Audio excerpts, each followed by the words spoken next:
What is going on, guys? Thank you so very much for joining us on Tuesday night. It is Tuesday Night Titans, episode 67 for your Tuesday, September 24th, 2024. I am your host, JD from New York. As always, joined by the one and the only, and now a very, very nervous Mets fan.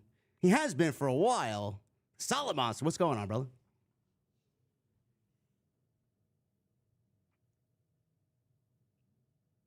Is Jason with us?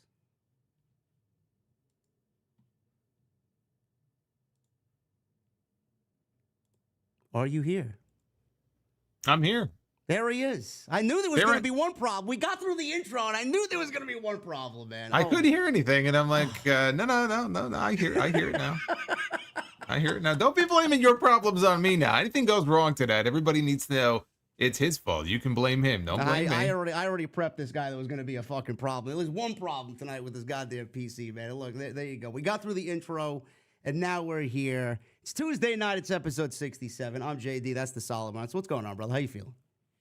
I'm not feeling too good right now because the Mets are down 4-0. Oh, I just checked because the Mets and the Braves, they're going head to head tonight.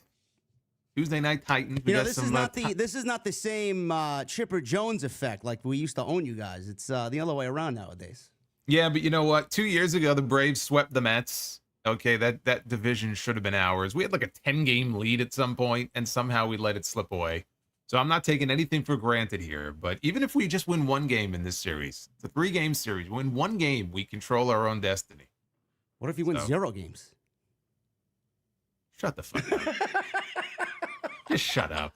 All right. Listen, man, I'm hoping the Braves don't even make the playoffs. With the amount of injuries we have, I'd rather be spared the embarrassment. I'd rather give it to somebody that's going to do something with that playoff spot. But we got a lot of news that we're going to do a lot of good with tonight, and a lot of it centers around Vince McMahon, which I know Jason has briefly touched upon last night on his Monday Night Raw post-show. I touched upon it today a little bit. I talked about it as well last night, just for a minute or two, so we will definitely get into that. And it is just hilarious how we got Vince McMahon out here trying to buy the Netflix docuseries because of all of the nasty shit that I'm sure will be uncovered in that.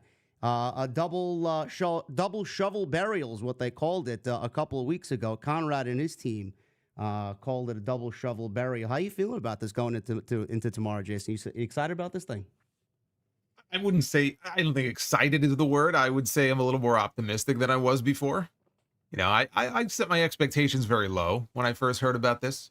But I think in light of the fact that he seems to be trying everything in his power to kill this thing, that actually gives me more optimism that it might be more of a balanced presentation than I thought it might otherwise be. I'll tell you what, though, Bill Simmons should send him a fucking gift basket because he couldn't ask for better publicity than Vince McMahon trying to kill the documentary. That's better than any advertising campaign he could possibly take out. So he should be in a good mood right now. That is a very good point. Vince definitely made everything a lot more interesting last night. We'll go over that, what he said, his tweets. It wasn't really him, if you guys were wondering. I'm sure one of his handlers were tweeting about last night on social media. Janelle Grant's attorney put out a statement. We'll go over it all today, right here on TNT 67. We also got news on the Bad Blood main event, potentially. I know there has been a lot of speculation about what's going to happen there. Is it going to be Roman and Cody main eventing Bad Blood, or is it going to be CM Punk and Drew McIntyre inside Hell in the Cell? We will definitely give our opinions on that. I have my opinion. We'll certainly get Jason's on that as well tonight. Kevin Owens contract news. We'll talk about that. A lot of people tend to think that he may be finished with WWE. I don't think so. Lucha Brothers, rumor killer. They're not in the WWE as of yet after some confusion this week. And we will have a Grand Slam preview for AEW tomorrow night at Arthur Ashe Stadium, which right now they're looking at less than 6,100 tickets sold for their flagship show in New York City, which is quite sad after what we got 4 years ago. But hopefully it ends up being a very, very good show tomorrow night at Arthur Ashe Stadium. But you guys know the deal. Follow us on social media at JD from NY206, at Solid Monster. Everything you need is linked down below. Go and hit that subscribe button to both of our respective channels. Everything you need is linked down below as well. Jason is live. When I'm live, we are live multiple days a week. covering all the major happenings in pro wrestling. And if you guys want to get those super chats in, it is a great way to round out the month of September, man. This is the last TNT for the month of September. So if you guys want to get in on that, we'll hang out at the end of the show as always. And as always, thumbs up. Let's try for 1,000 likes today on episode 67 of TNT. Jason, why don't you start us off as usual? What do you want to talk about? Well, I think before we get into the Vince stuff, let's talk about last night. Because there was something big that happened at the end of the Monday Night Raw last night. We have a new Intercontinental Champion, and his name is Jey Uso. His first singles title in his WWE career. I enjoyed the end of the show. I know it was a very polarizing thing for some fans. Well, I think most fans enjoyed it. If people listen to this show, you have said multiple weeks now and prep people on that possible outcome lesson, and that's exactly what happened. Yeah, and I said I still predicted that in the end Braun Breaker would probably win, but I also said, look, don't count out the possibility just because he hasn't been champion for very long. They may put that title on Jey Uso.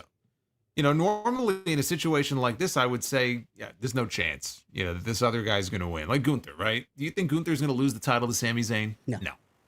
So it's usually pretty easy to say, like, nah, there's not going to be a title change here, but, you know, it'll be a good match.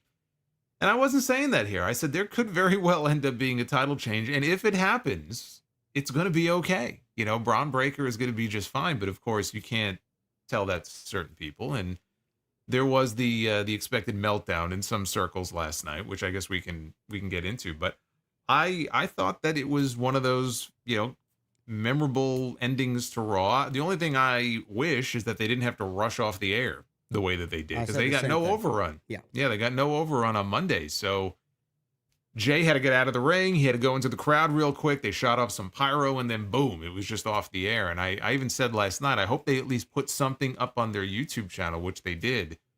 He was interviewed in the crowd by Jackie Redmond, but that's the only knock on it. It's just, it was a big enough moment that it should have had time to breathe. They could have shown a replay and just shown him celebrating, and they just ran out of time, and they couldn't do that. On Netflix, they won't have to worry about that.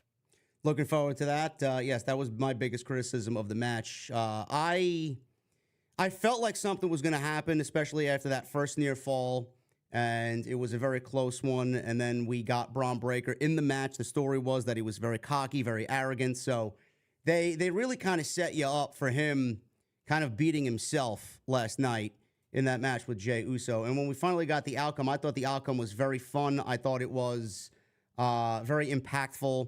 Crowd wanted it. It was about time. I know we talked about this for a few weeks in regards to Jey Uso and where he goes. Are we going to get the bloodline? Is Jey Uso going to be aligned with Jimmy and Roman? You know, you talked about it. I talked about it. Nothing's really happened yet. You came up with a very, very good idea last week about the War Games match potentially being Roman, Cody, Randy, and KO, and maybe having that be the War Games match, because we haven't had any seeds planted for the Usos and Roman getting back together. I'm not even thinking about that right now. Honestly, I don't even care for it. As a pro wrestling fan, I actually like your idea a lot better.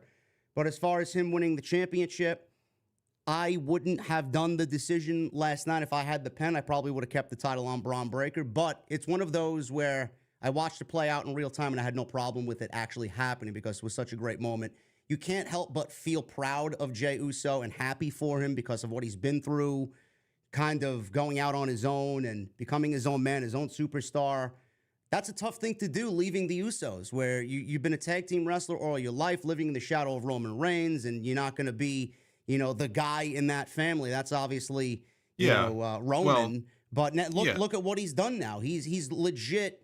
I would say outside Roman, Cody, LA Knight, I'd say he's number 3 behind Roman and Cody. I think LA Knight's number 4. I'd probably round it out with Rhea Ripley, maybe number 5 as far as the most over wrestlers in the company. I mean, he's doing an unbelievable job. So for him to be rewarded last night, I was very happy to see it. Yeah, it's funny. I said last night that right now, I was talking about Rhea, and I said that Rhea is probably the 4th, maybe 5th most popular star in the entire company, behind only Roman Reigns, Cody Rhodes, and CM Punk. Yeah. And I said, maybe I put Jey Uso at number 4 and then Rhea at number 5, but that's your top 5 right there. Yeah. I don't even have LA Knight in the top 5. I got it Roman, Cody, Punk, Jay, and Rhea, and then Knight right after that. So he has worked himself up into a legitimate, main event caliber position in this company. And it is cool to see, because I never would have expected Jey Uso was one day going to be a fucking major single star in this company. Jey Uso was always the quiet one in the Usos. I always figured if anybody was ever going to get over and have a singles run, it would be Jimmy. What little of Jimmy I saw on Total Divas, he had that charisma about him where I thought, you know what, I could see him one day kind of breaking out on his own. I never thought that about Jay. But it's just the way the things worked out. Jimmy got hurt and Jay got an opportunity and he took advantage of it. And so it is a great story. It's also cool, if you think about it. Last night we had Jey Uso and Braun Breaker. Their fathers wrestled each other at WrestleMania one year. They were in a tag match at WrestleMania 9. And so here now are the two sons going at it, for the Intercontinental title. And again, never held a singles championship before. We've been hearing about this for months. I'm going to win a singles title this year. That was his mission. And that's what got me thinking, don't count him out in this equation, because he has been in so many big matches this year and he failed ever since WrestleMania, right? Fell to Damian Priest. Didn't win King of the Ring, even though he was in it. Didn't win Money in the Bank, even though he was in it. Didn't even make it onto the SummerSlam card. He really couldn't afford to go in there and lose again, because I feel like at that point you would have people looking at him and feeling like, all right, now we've gotten to the point where he's popular, but like he can't close the deal. And then when Braun cut that promo in the back last night in the middle of the show, and he was so cocky and arrogant, and he talked about how, I'll tell you what, after I beat you tonight, I'll let you work your way back up. Maybe I'll give you a shot one day. That's when I knew. When I saw that promo, I said, oh shit, he's losing the title. Because it just felt like everything was building to that moment. Now, just to talk about the people who were upset about this. I can understand people thinking, you know what? Not the right move to make. Would not have taken the title off of Braun Breaker. I don't think I would have either. But this notion that somehow he is harmed now, or buried, or whatever word you want to use, because people throw all kinds of words around and they freak out. There's no reason to freak out about Braun Breaker. Braun Breaker is going to be just fine. I have the utmost confidence that they know what they have in Braun Breaker. And they're going to keep him as protected as possible. This notion of, well, he got beat clean by Jey Uso. I can't believe they beat him clean. Again, Jey is one of the most over stars in the entire company. But look at what they did in that match last night, right? He took most of the match. I would say that Braun Breaker took the majority of the match as far as, Which goes to show you how great of a wrestler he's becoming, because Jey Uso's not the best pro wrestler in WWE by a long shot, but Braun Breaker, I'm enjoying what he does week in and week out. He brought Jey to a very, very good match last night. He did. And I've said that I think Braun is a better wrestler bell to bell than Jey Uso. His matches are better. His matches are more fun. And there's nothing wrong with that. I mean, he's not as over as Jey is, but he took the majority of that match. The announcers told the story. Like you heard Joe Tessitore on commentary, there were moments where Breaker would break out into some push-ups, or he was very arrogant. And the announcers pointed that out. His arrogance ultimately may have been what did him in. But look at what it took for Jey to beat this guy. It took 3 spears and 2 splashes. Like he had to throw everything at him just to beat this guy. So yes, he got pinned clean, but they did everything they could to protect Braun Breaker in defeat. And I have no doubt that he'll get that belt back at some point. I don't know how long Jay's going to have it for. It may not be that long.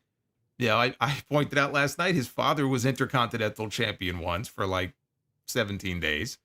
I think Jay will have it longer than 17 days, but again, Braun is going to be fine. Nobody has to worry about Braun Breaker. If it was almost anybody else, I might be concerned, but this guy's going to headline WrestleMania more times than Jey Uso did.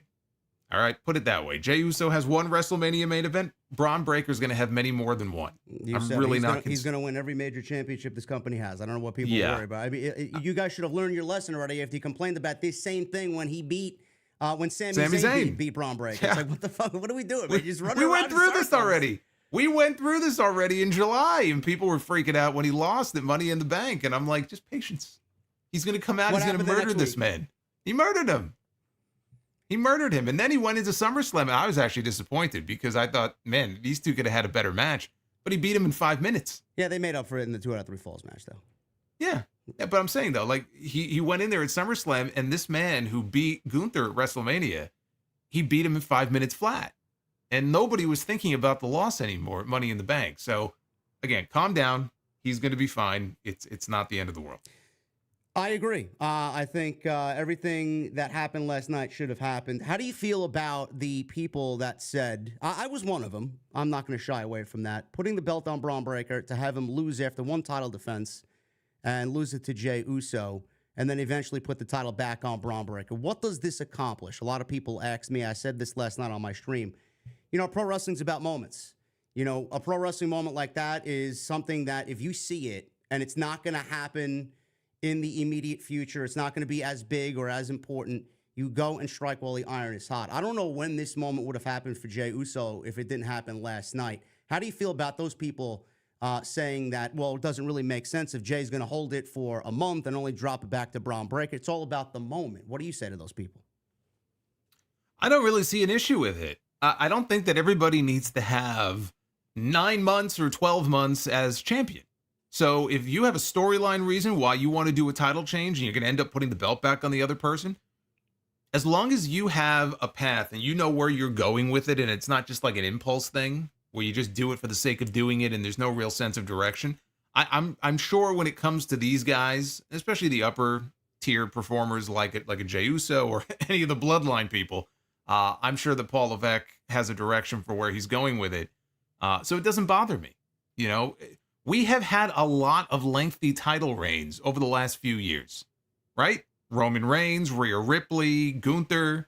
I'm sure there's a few others I'm not thinking. Well, the Usos, right? The Usos set the all-time record as tag team champions. So I think people have gotten very accustomed to longer title reigns, and they feel like, well, you've got to have 200 days or 500 days, and they've almost been conditioned to it. It just makes the product boring if everybody is going to have a long title run like that. So I don't mind it. It kind of breaks up the monotony a little bit and makes things a little more interesting. As long as they know where they're going and it makes sense, then I don't have a problem with it. Where do you see this going now? Because my brain was working last night as soon as the show was over. Where do you see this going? Maybe a rematch. I said and it's not going to be bad blood. I said maybe Saudi. No. Maybe we get Braun Breaker and Jey Uso in Saudi for the Intercontinental Championship again. It could very well happen on Monday Night Raw. We don't really know. But where do you see this going after this? I know you said probably around a month for Jey Uso. I probably would agree. But does Braun Breaker even win the championship back? I mean, look at the rise of Bronson Reed. Braun Breaker right now, I think he's going to be over with or without the championship. I think a championship for someone like Bronson Reed could help him out tremendously, because if he doesn't win a championship and he's just kind of floating around out there, he beats Braun Strowman, he gets that match with Seth Rollins, he beats Seth Rollins. What's the natural progression for someone like that? Because I said maybe Braun doesn't get the championship back and we go and shift gears towards Bronson Reed winning that Intercontinental Championship. What'd you think about that? Well, I mean, look, I wouldn't mind the idea of Bronson Reed having the title. I do think that now is not the time, because you got to wait until Seth comes back. I'm sure he's going to feud with Seth. He should beat Seth the first time, and then I'm sure Seth will end up beating him. And so you can't have him as the Intercontinental Champion at that time. And that could be something that's still a couple of months off. Yeah. I don't know that Jay's going to have the belt that long. Maybe he will. Maybe he'll hold it until Saturday night's main event and drop it there. I mean, that's always possible. But I don't know. I would prefer that the belt end up back on Braun Breaker. And the reason is, as I look ahead, it's like, all right, if he's not the Intercontinental Champion, what is he doing? We know that Gunther is not losing the World Heavyweight title for a while. That would be the natural progression, right? He'll be world champion one day. Now is not that day. So then what do you do with him? If he's not going to beat Gunther and go after the world title, he needs something to fight for.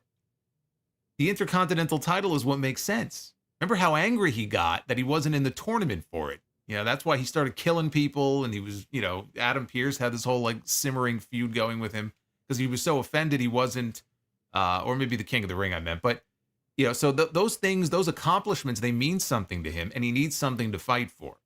So I still think it ends up back on him. Bronson Reed right now doesn't need it. He's going around killing people. Like, he's okay right now not having a championship. If eventually he ends up with the IC title, great. I don't want his push to die when Seth Rollins comes back. But I just don't see that happening for a few more months. You got to get past that. Then you could talk about maybe putting that title on him, possibly. Do you eventually see this leading to Jay aligning himself with Jimmy and Roman now that he's the Intercontinental Champion? Because I also brought up the idea on my stream last night that now Jimmy is supposedly, whatever Rikishi said, I don't even know if he's coming back or not, or if it's going to be imminently. I don't know what the whole tweet was, but you would suspect Jimmy's going to be back with Roman and Jay's going to be aligned with his brother, and Roman, they're going to be in War Games. Right now, no clues have been dropped about that.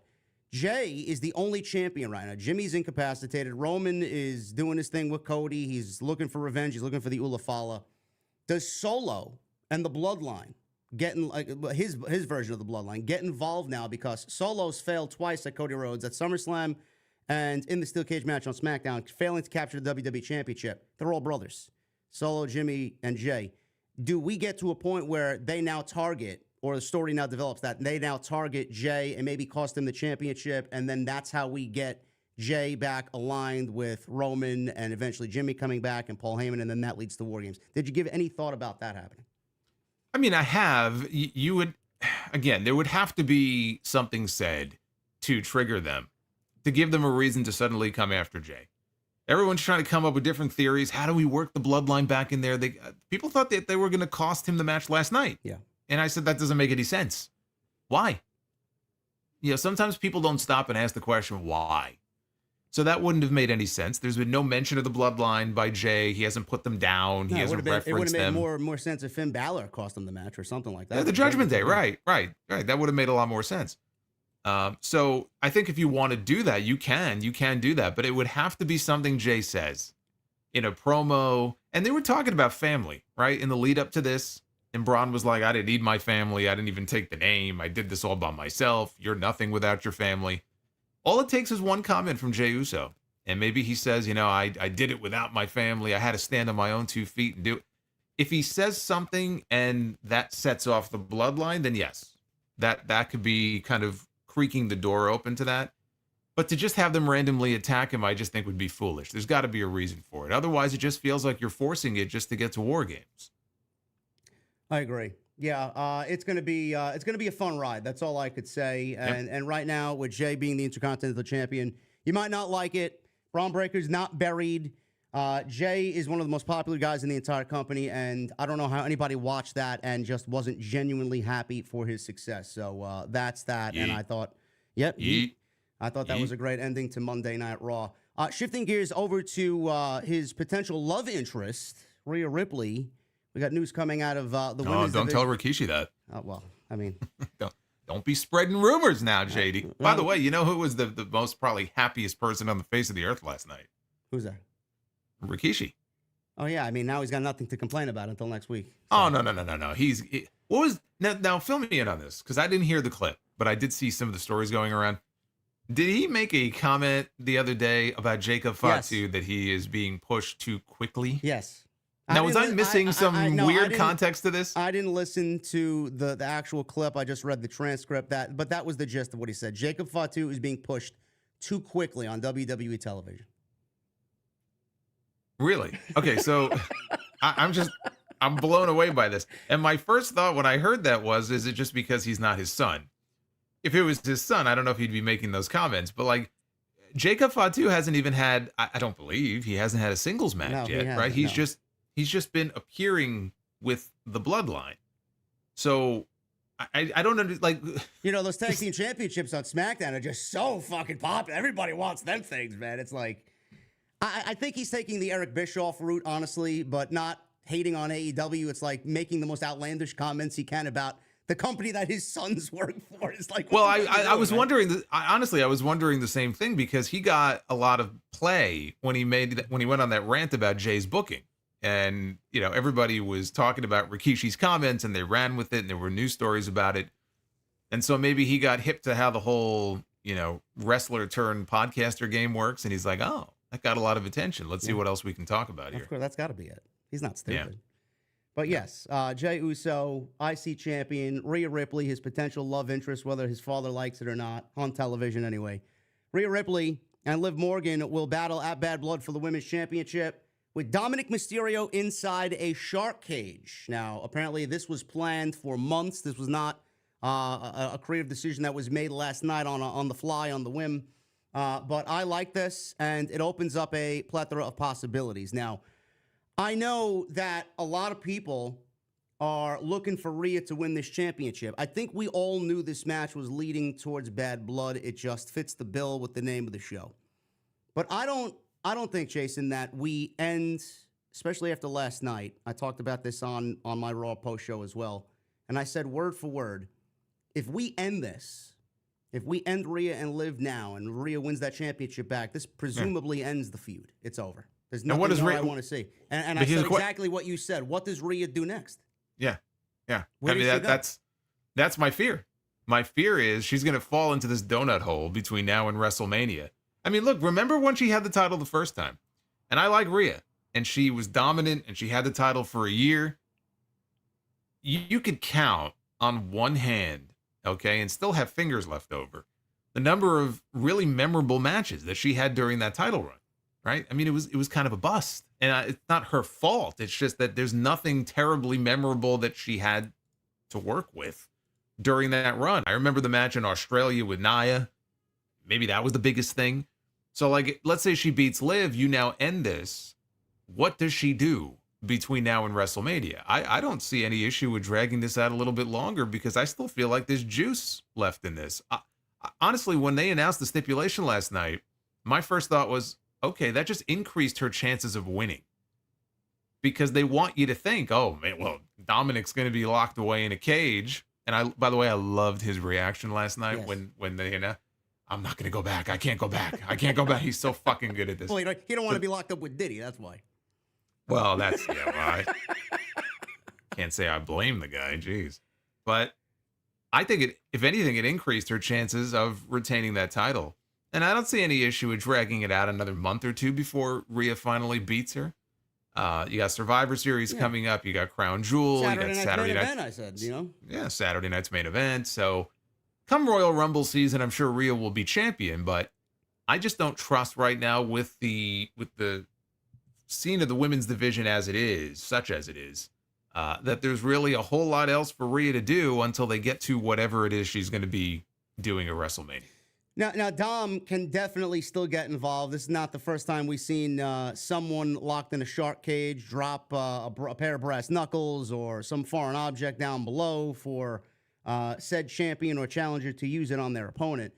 But I don't even think it's going to go that route. I see a lot of people, Jason, using this Raquel Rodriguez narrative. I don't know. I know you don't really pay attention to what the geeks say online. Mostly it's a fucking shit show on social media. But this is the narrative that I've been hearing. And the more I hear it, the more I actually like it, because it would definitely give a sense of longevity to the Rhea and Liv storyline, because not only is there a history here with Liv and Rhea, there's history there with Raquel and Rhea.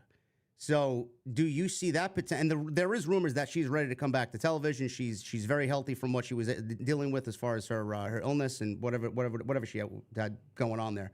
She's back, and she's ready to come back. Do you see that happening, potentially leading to Liv and Raquel teaming up? Maybe we get a women's Survivor Series match. Maybe we get a women's War Games out of it with Team Liv versus Team Rhea. We go through that, and then we go through Saudi, where Rhea's got to battle Raquel. And then we eventually get Liv and Rhea at Saturday Night's main event, and then that's when we do the title change. What do you think about this Raquel narrative? I mean, I think I was talking about the Raquel stuff months ago when I thought she was going to return earlier, and she didn't.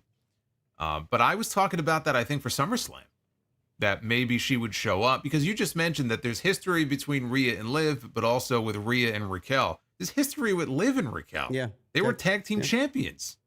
So really, all around, I think it makes a lot of sense.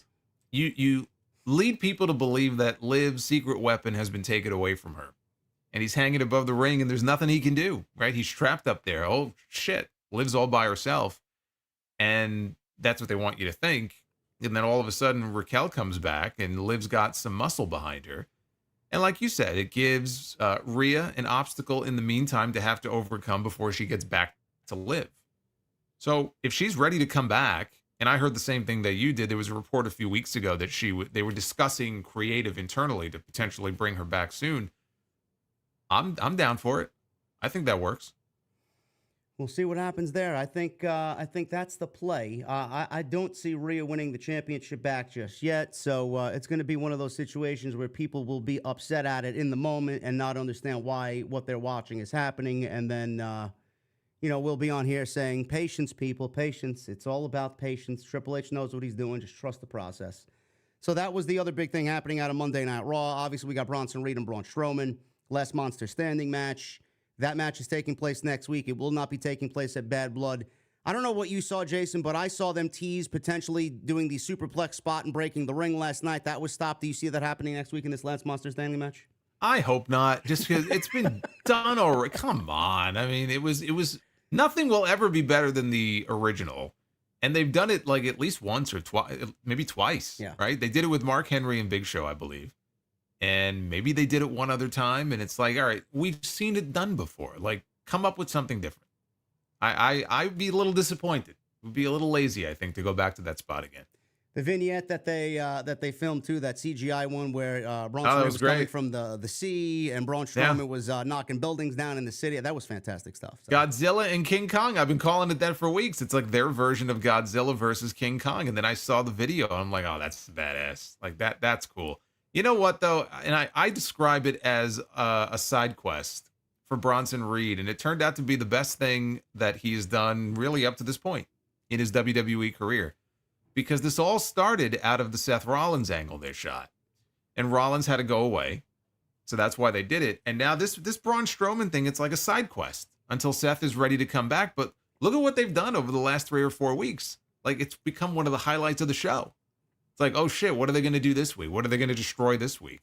So when you really drill it down, it comes down to two big guys, two big monsters who can work their ass off, just beating the hell out of each other and destroying everything in their path. Now, I will also say, I think that this angle has done more to employ more independent wrestlers than all of the independent promotions in this country combined.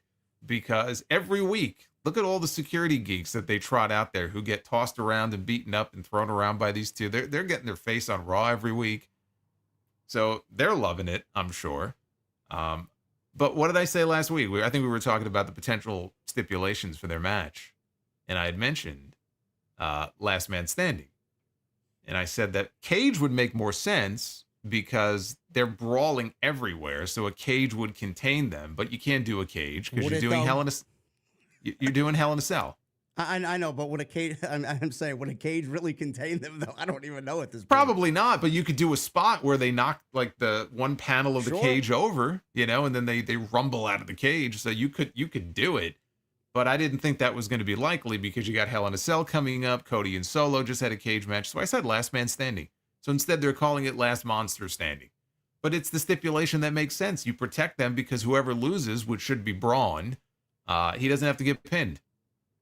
Yeah. So I think it's the smart way to go. I like it. I like that analogy, too. It's a side quest. Normally, when I play Zelda or Final Fantasy, the side quests are fucking boring, and nobody wants to do the side quests. This is not boring. Well, this is one of those rare situations where the side quest is probably better and more exciting than the main quest. Yes. So I've been loving the hell out of this. I don't think whatever we get from Rollins and Reed is probably going to be as fun as what we have here.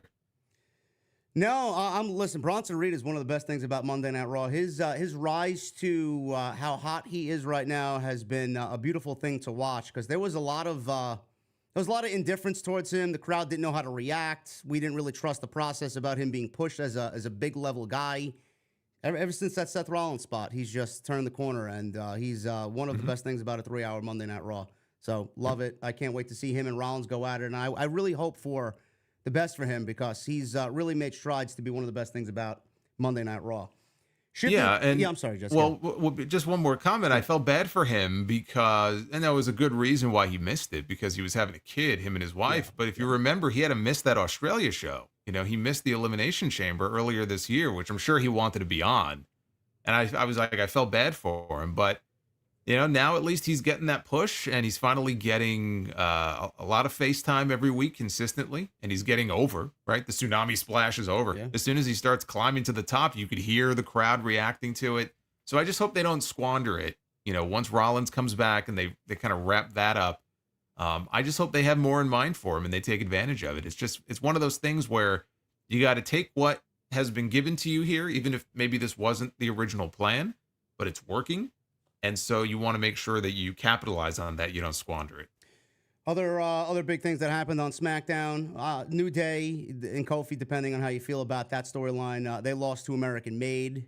They finally got some wins, or a win. Oh my God, an American Made win. I couldn't believe what I was seeing last night. I thought maybe my eyes were failing me, but they actually won a match. It's fucking crazy. They won a match. And then Io and Kyrie, they are the number one contenders for the women's tag team titles. Io is doing some great work right now. I don't know if it's going to net them a tag team championship, but it certainly should, because she is unbelievable. And the team of Kyrie and Io is always exciting to watch. So that was Monday Night Raw last night. Very good show. We got the go-home show next week for Bad Blood, which is going to be an all-timer show. I'm so excited about this show. CM Punk and Drew McIntyre. We will get into that story now, because there was an update on the Bad Blood main event. Now, the rumor was, first rumor that we heard, it was going to be the Hell in the Cell between Drew McIntyre and CM Punk main eventing Bad Blood on October 5th in Atlanta. Then the rumor shifted to Roman and Cody because of their ties to the city of Atlanta. Cody lives in Atlanta and Roman went to school there, or played football there. And now it's all up in the air. It could go either direction. This is coming from PW Insider Elite. And Mike Johnson says one of the major discussions backstage at Raw this week circled around what will be closing Bad Blood. He was told that the initial plan as of months ago was to build a pay-per-view around the idea of the anniversary of the first ever Hell in a Cell in 1997, since the event this year lands on the same date, 10/5, which they reported on their website. That would mean CM Punk vs. Drew McIntyre should have closed the show. There's been a push in certain circles of the company that Cody Rhodes and Roman Reigns teaming for the first time ever in a city that has significance to each performer, Atlanta, should headline the show against the Bloodline. No final decision has been made as of this time, and Mike Johnson says he can't think of a pay-per-view other than a WrestleMania where Hell in a Cell match didn't close the show built around Hell in a Cell. And with Drew McIntyre pretty much promising a bloodbath against Punk, it would seem weird to go from that level of promised violence to anything else. So he says he will update us when he can. That was my line of thinking, Jason. I feel like the significance around the date and all those years since 1997, 2024, we're getting Hell in the Cell, especially with Punk and McIntyre kind of cutting these very violent promos, very low-key and violent words that they've been using. I'm going to make you bleed, and CM Punk says he's going to die in there to take out Drew McIntyre. I think it's wrong if they don't main event with the Hell in the Cell. It just fits the bill, and you built this entire show, you built this feud around this returning gimmick, and I feel like that should close the show. How are you feeling about this, and what do you think will main event Bad Blood? I think it should be Hell in a Cell, especially now that you've had both men say that I'm going to make you bleed, right? Punk said, I'm going to make you bleed. McIntyre said, I'm going to make you bleed more. So if we're going to get blood, I don't think it'll be a bloodbath like we would see on AEW necessarily. But if we are going to get blood, they're promising that level of violence. It should close the show.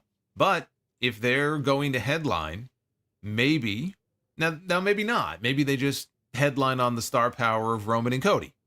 And it being in Atlanta, they both have ties to the city, and maybe that's enough of a reason for them to headline. Which you can't blame. Yeah, you can't blame them to make that decision. But it could also be that maybe they have something planned as far as a major angle, whether it's a turn, whether it's another Bloodline member debuts, whatever it may be. If they have something big planned, then I understand, them wanting to close the show with that. But if it were me and there is no major angle, if it's just the match, I close with the Cell, but I'm not going to lose sleep over it either way. I'm fine with whatever they choose to do. It's not like an egregious mistake if they don't headline with the Cell. I just think it would be appropriate in a match like this. This is going to be the blow off. They're promising all this violence, that you close with Hell in a Cell like they did back in 97. Yeah, either way, I'm okay with it. Like you said, I'm not going to lose sleep over it. But I do think the center, the attraction there, the whole thing about Bad Blood being Hell in a Cell, the throwback to the original show, I think it really makes sense to just do it that way. But also, the reason they headlined with that match, remember Michaels and Undertaker, I mean, that was also, it was like a blood feud. Yeah. Like they were, I mean, bitter enemies. And so this was their way of kind of blowing that off. I mean, they had one more match after that. But they also shot a major angle. Yeah. Right? We had the debut of Kane at the end of the show. So there was no other match on that pay-per-view that would have been bigger than that anyway to close with. So they didn't have that problem. That match was the obvious choice to close, even though there was no title on the line. But they had that big angle at the end where Kane debuted, so it made sense. If they have something major planned as far as Cody and Roman, maybe there's a turn, maybe something happens with Kevin Owens or something, then yes, you close the show with it. Otherwise, I'm closing with the sell. Yeah, we'll get to Kevin Owens because there was a major tease on Friday Night SmackDown this past Friday, but another very big event happened on Friday night, and that was the Roman Reigns and Cody face-to-face at Georgia Tech Stadium, or I forgot the name of the field.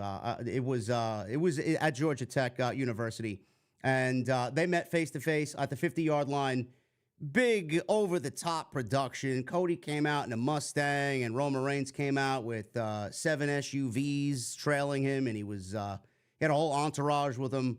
So Roman Reigns and Cody had this face-off on SmackDown. This was after Reigns came to the help of Rhodes in the steel cage match, where he successfully defended the title against Solo Sikoa. Now we got this tag team match, as you guys know, Rhodes and Reigns versus Jacob Fatu and Solo Sikoa at Bad Blood. PW Insider has provided some backstage details, noting that this was filmed, there's the name of the stadium, Bobby Dodd Stadium at Georgia Tech University. Jeremy Borash, who is the Senior Director of Content and Development in NXT, produced this segment. Now, Borash is widely respected for his work with these types of segments and has become somewhat of Triple H's right-hand man on location with these types of segments. WWE's Director of Character Development, Rob Fee, was also on scene for it. I don't know how you felt about this, Jason. I know fans are so in line with using big keywords on social media, like this guy has aura and cinema and all these other cool words that the social media crowd nowadays are using. This was legitimately cinema. I thought I was watching a feature film or a scene out of a feature film here, almost like a mobster movie of sorts, and something was going to go down. But I would love to see something like this happen a little bit more often. Not everybody's going to get this treatment unless you're a Cody, a Roman, a Dwayne. You're not going to get this type of treatment. But I'd love to see WWE do more of this if the storyline calls for it. It just gives a sense of different to what they are telling as far as the story is concerned. I would love to see AEW do something like this. I don't know if they have the resources to do something like that or if they care to do something like this. But I thought this was fantastic. Over the top, yes, but I mean, the energy and the feeling that you get when Roman and Cody are on screen, it's almost like they're natural, rivals, and it's almost like that fight forever feel. I loved everything about this. Yeah, I thought it was great. I mean, it was very well produced. I know Paul Heyman had a big hand in it as well. And did you realize that the music that they were playing over the video, there's a certain WWE star whose voice was lent to that song. He has like this whole monologue. I saw the report. I saw a report today. I didn't realize it until maybe like an hour and a half ago before we went live. Titus O'Neil, right? Titus O'Neil. Yeah, absolutely. I can't think of Titus now without thinking of you. But we won't get into that. I know another one that's got me blocked for whatever fucking reason. But that's but another yeah, story. But I thought it was very well done. Yeah, like you said, very cinematic in nature. Was it a little over the top? Why would they meet in the middle of this field like that? Yeah, of course. But I thought it was really well done. It just added an element to this match that made it feel like a big deal. Like, oh shit, these two are teaming for the first time, and they're not friends. And so what's going to happen? Can they coexist? We've seen this storyline before. But I liked what they said. Roman said, "Look, I'm coming for that title." He made it very clear he's not done yet. Coming after that championship, he wants his belt back. And Cody threw it right back at him and said, it used to be yours, and this used to be yours. Now it's not. And I just want your word that you'll have my back and I'll have yours. And that's how it ended. It ended with them being on the same page, but they left that little tease in there for Roman Cody 3, possibly for the championship. So I thought it was a home run segment all around. Now, I asked. Now, some people said, well, if you watch the show, you'd know the reason why Cody's teaming with Roman. But do we really know why Cody wants to team with Roman? I mean, he doesn't have to.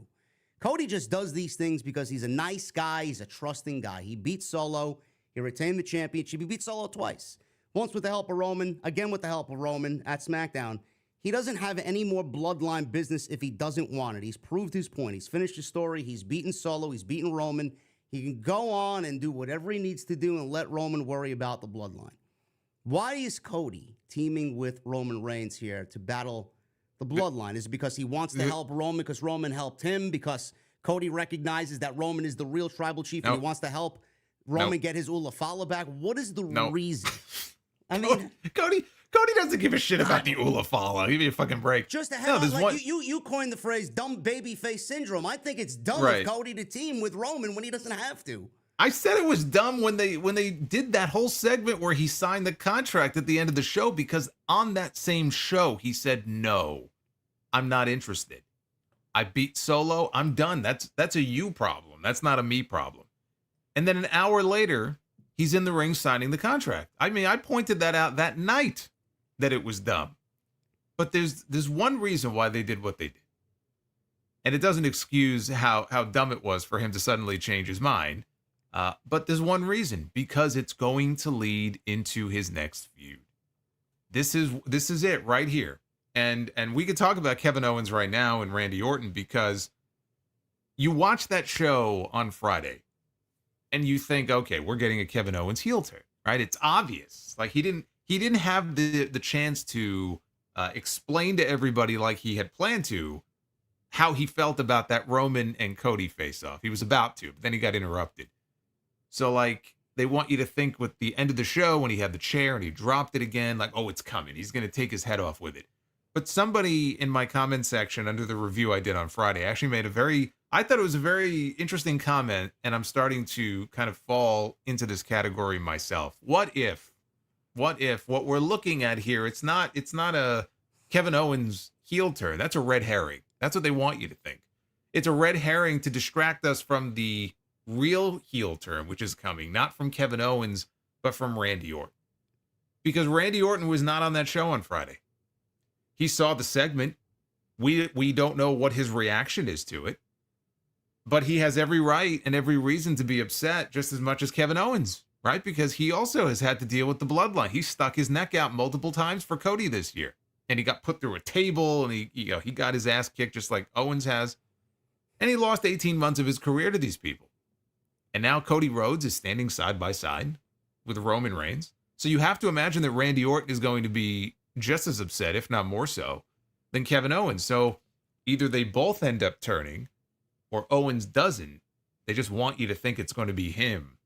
It'll make the RKO really feel more out of nowhere when it finally happens. And I as I think more about that, I think there's something to that. I think that may be what we're looking at here. But why so to answer your question, why did Cody sign the contract? There's no logical reason why he would have signed it after saying he wasn't going to. It was done to lead to this angle that is playing out right now with Owens and soon to be with Orton. And that really is what I'm waiting for. I'm waiting for them to get there. So if this is the way that they have come up with to get there, then fine. But yeah, it was silly. I mean, there really is no logical reason for Cody to be attacked at the beginning of the show. If you remember the cage match, right after the cage match, he got attacked. That's why Roman came out to save him. And that wasn't enough to get him to say, yes, I will team with Roman Reigns. All that happened is he got attacked again later in the show, and he fought them off. And now all of a sudden, you know what? I will sign that contract. There's no logical explanation for it. Is there, to you, in your honest opinion, is there a story that we're not really seeing playing out yet, but potentially reveal itself later, maybe going into Saturday night's main event? I said on Friday, I feel like there's just another layer of a story that we're not really seeing yet, because Cody, and I mentioned it in line with what we're talking about now. Why did he sign this contract? Why is he teaming with Roman? He's buddy-buddy with Roman and has no problem teaming with Roman after all of the headache that the bloodline gave him going into WrestleMania. He knows KO has been battling the bloodline for the last 4 years. He knows Randy Orton's been put out for 18 months, and Randy's not going to lie. He's got to know this. Is Cody and the story of Cody him being too trusting? He's trusting Roman. He's trusting Randy. He's trusting KO to be there and back him up and Everything's going to be great on SmackDown, and they're all going to help each other vanquish the bloodline. Is that going to be his downfall when he eventually loses the WWE Championship? The fact that Cody is too good, too much of a good guy, too trusting, and he's eventually going to look at Randy, and Randy's going to be the one guy that he thought he could trust the most, and there's the knife in the back, and that's going to be the reason why he loses the WWE Championship. I would say you do the turn at Saturday night's main event with Randy doing the RKO to him at the end of that show. That's the way I would see it playing out. Well, he was a little too trusting with MJF too in AEW, and that didn't turn out too well for him either. Yeah. So, yeah, I mean, it's possible. First doing the turn at Saturday night's main event, I don't know. I don't know, because if they do go with the War Games configuration of Roman, Cody, Owens, and Orton, and you'd have to explain why they would, why the two of them would agree to be on a team with Roman Reigns. But let's say that's the team against the Bloodline. I would think that if there's an angle to be done, you shoot it there. And then maybe you do the match at Saturday night's main event. And I would have Orton win the title. Absolutely. But remember, The Rock is the wild card here. Because if they're going to do Rock and Cody at Mania, then you really can't build to Cody and Orton. That's why The Rock is sort of, he really is the wild card here that's going to dictate how this is all going to go as we get closer to WrestleMania. So I don't know if they shoot the angle at Saturday night's main event, but look, Saturday night's main event is a show, traditionally, if you go back to the original run, that was littered with big angles. Not just big matches, but big angles. Some of my earliest wrestling memories are big angles that took place on those shows. So it would fit. If they wanted to have him drop Cody and turn heel on that show, it would fit. I just don't know that you wait that long to pull the trigger on that. I would think it happens before that, maybe at War Games. That is, they pretty much leaned into Roman and Cody again, part 3 on Friday. They leaned into it, they leaned into it, but that doesn't mean it's going to happen. No, I know. Because Roman's not getting the belt back from Cody. I would rather see Orton and Cody anyway, honestly. But I'm just saying, like, if Roman is not beating him to get the belt back, Cody's not going to beat him clean. No. So even if you do that match, you're looking at some kind of a non-finish or a run-in or something. So they can tease it all they want to. What do they get out of it by doing it? Other than maybe popping a rating, what are you getting out of it if you run that match back for a third time, but you don't want to beat either one of them? Listen, this is exactly what SmackDown needs. No matter how we come up with a right direction, this is exactly what they need. And we'll get into them. No, what they need is top heels. Yes. What they need is more heels on top. Told you, what I tell you, last week, or was it last week or 2 weeks ago? I said I'd move Drew McIntyre over to SmackDown. Yes, I would do that too. I would move American Made too eventually. Chad Gable and American Made, I'd move them over there also. But McIntyre as a top heel, it just makes all the sense in the world. Because especially him and Punk... if they do exactly what you said in the KO potential heel turn is a red herring, you could do McIntyre and KO. I mean, that's a very good program. Yeah, you could do, yeah, of course. But that's a show that needs top heels, which sort of leads into this other SmackDown story, which I'm not too happy about. Yeah, we'll get into that. You mentioned The Rock. I know I saw something today, and I just pulled it up on my phone. Did you read the story about Hot Ones host Sean Evans saying Rock wanted to eat grilled salmon strips, not wings, on the show?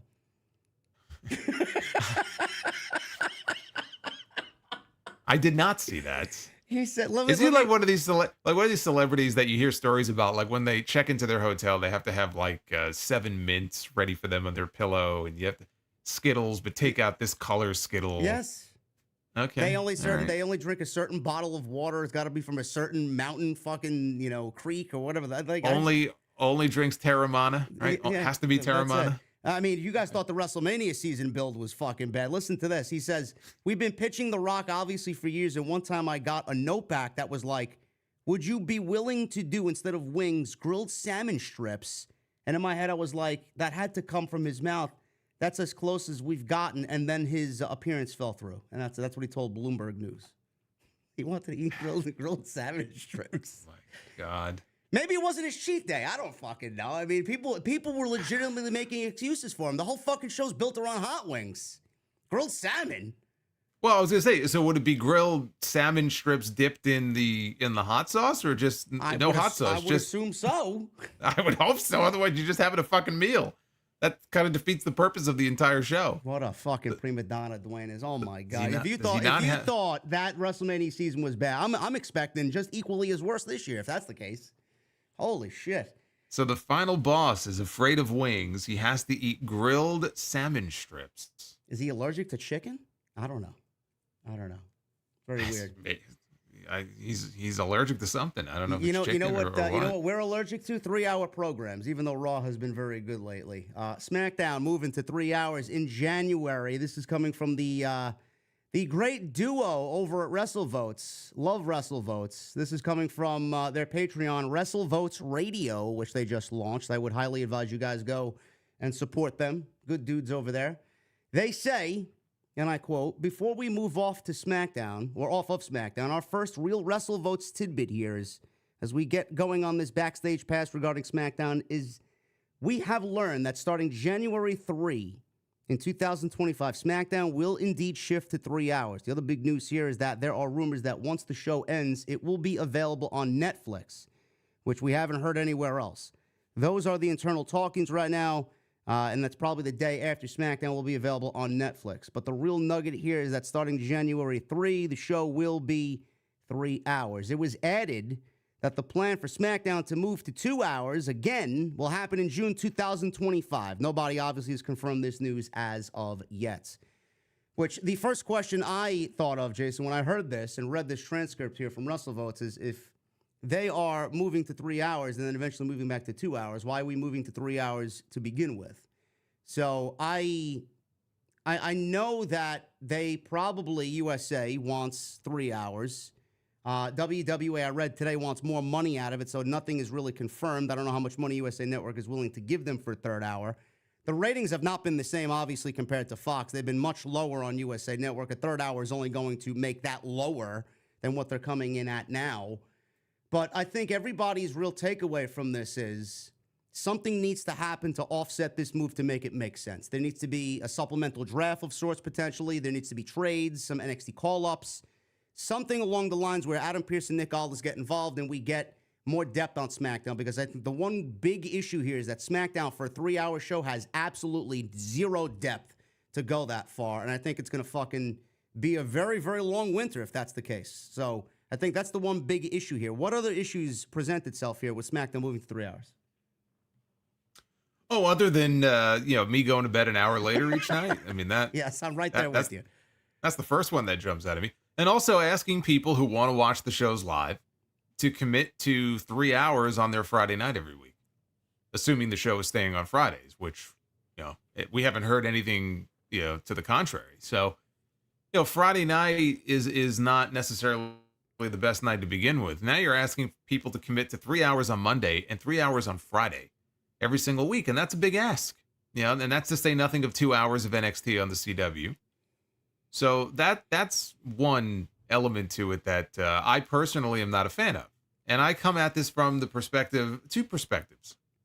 As a content creator, I wish that the show would stay 2 hours.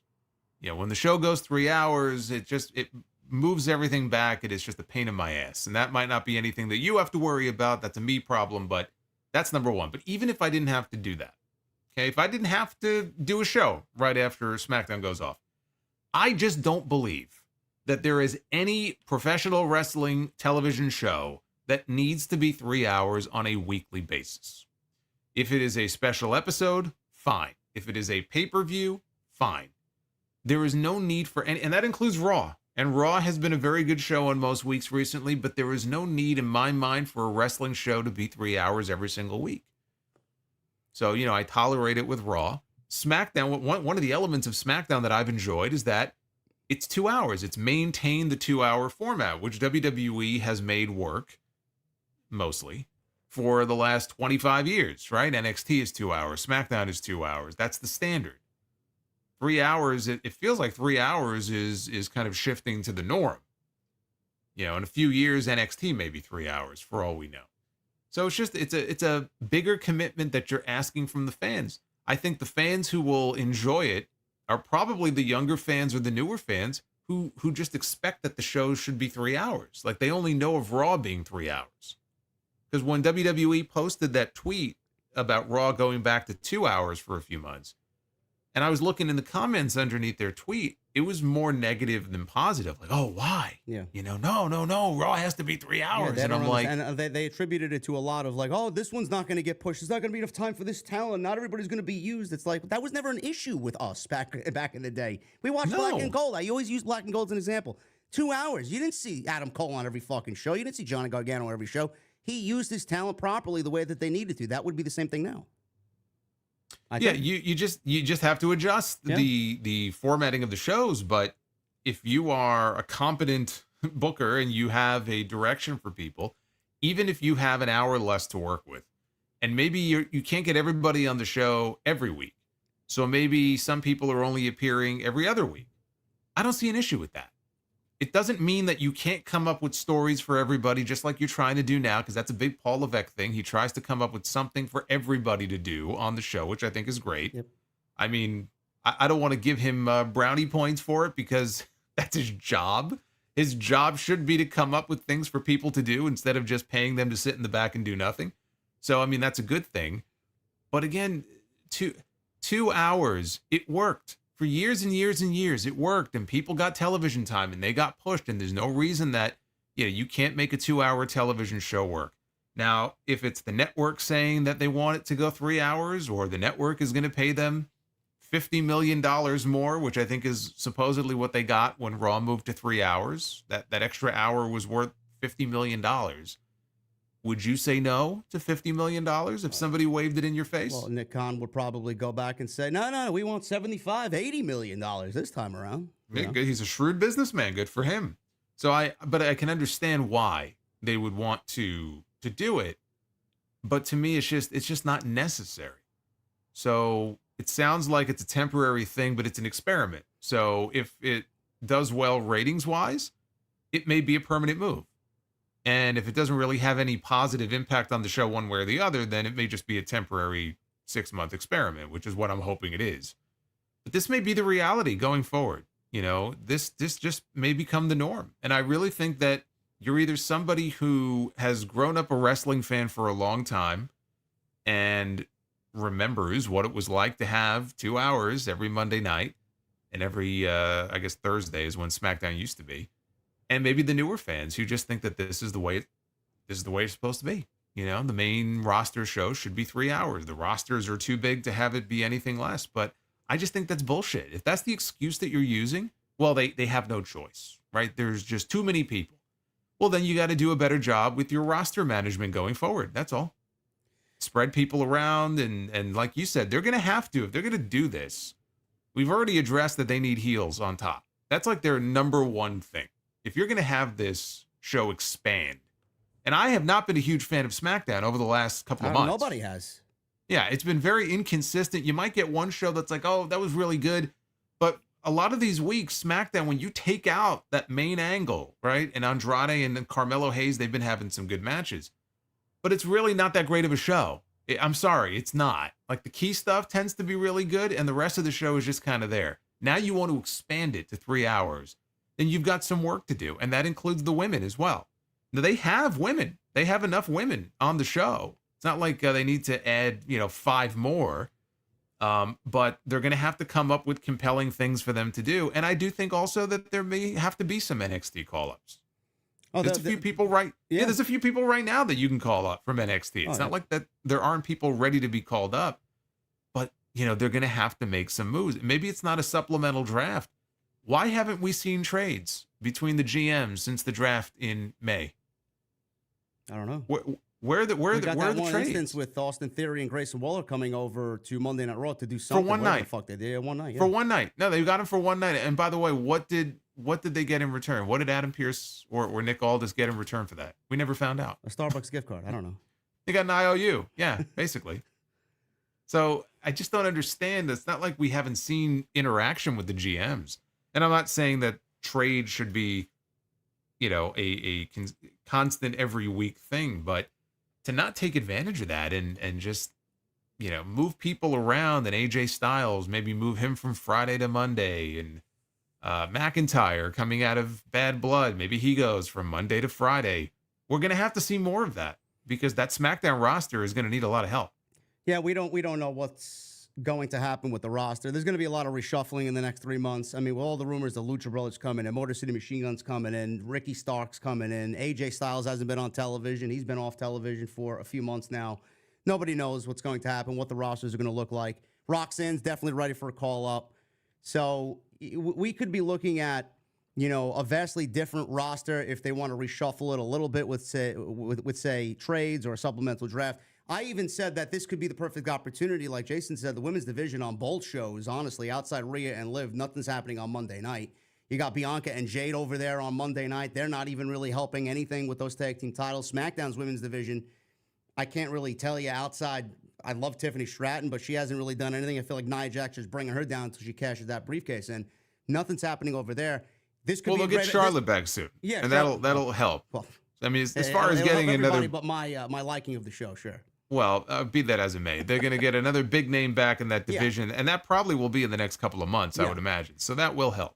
And this may be, I know there were rumors, I don't know how truthful these rumors are, that the idea is to potentially bring singles championships to the women's division. I don't know how that would help alleviate their problems, or maybe it would just create more problems. I have no idea, but 3 hours of SmackDown, a lot of change is going to have to happen for it to be on par with what they're doing with Monday night. And we don't even know if Monday night's going to go 3 hours, because I think the rumor is right now 3 hours, but I hope it's not the case. I hope they use that as a max. If they need to go and want to, they can. Or if they want to go 2 hours and 28 minutes one week or 2 hours and 47 minutes one week, sure. They're going to have flexibility on Netflix, but my guess is the show more often than not will be 3 hours or close to 3 hours. I don't really see them deviating all that much from that format. But to go back to the women's titles, the one area where I think it could help, I just got done saying that they need to come up with more compelling stories for the women. I mean, outside of whatever the champion is doing, and frankly, the champion, what she's doing right now, I don't find that all that compelling. But one way to do that would be potentially to introduce a women's intercontinental title or a women's U.S. title. I mean, Chelsea Green, I like Chelsea. Chelsea is very entertaining.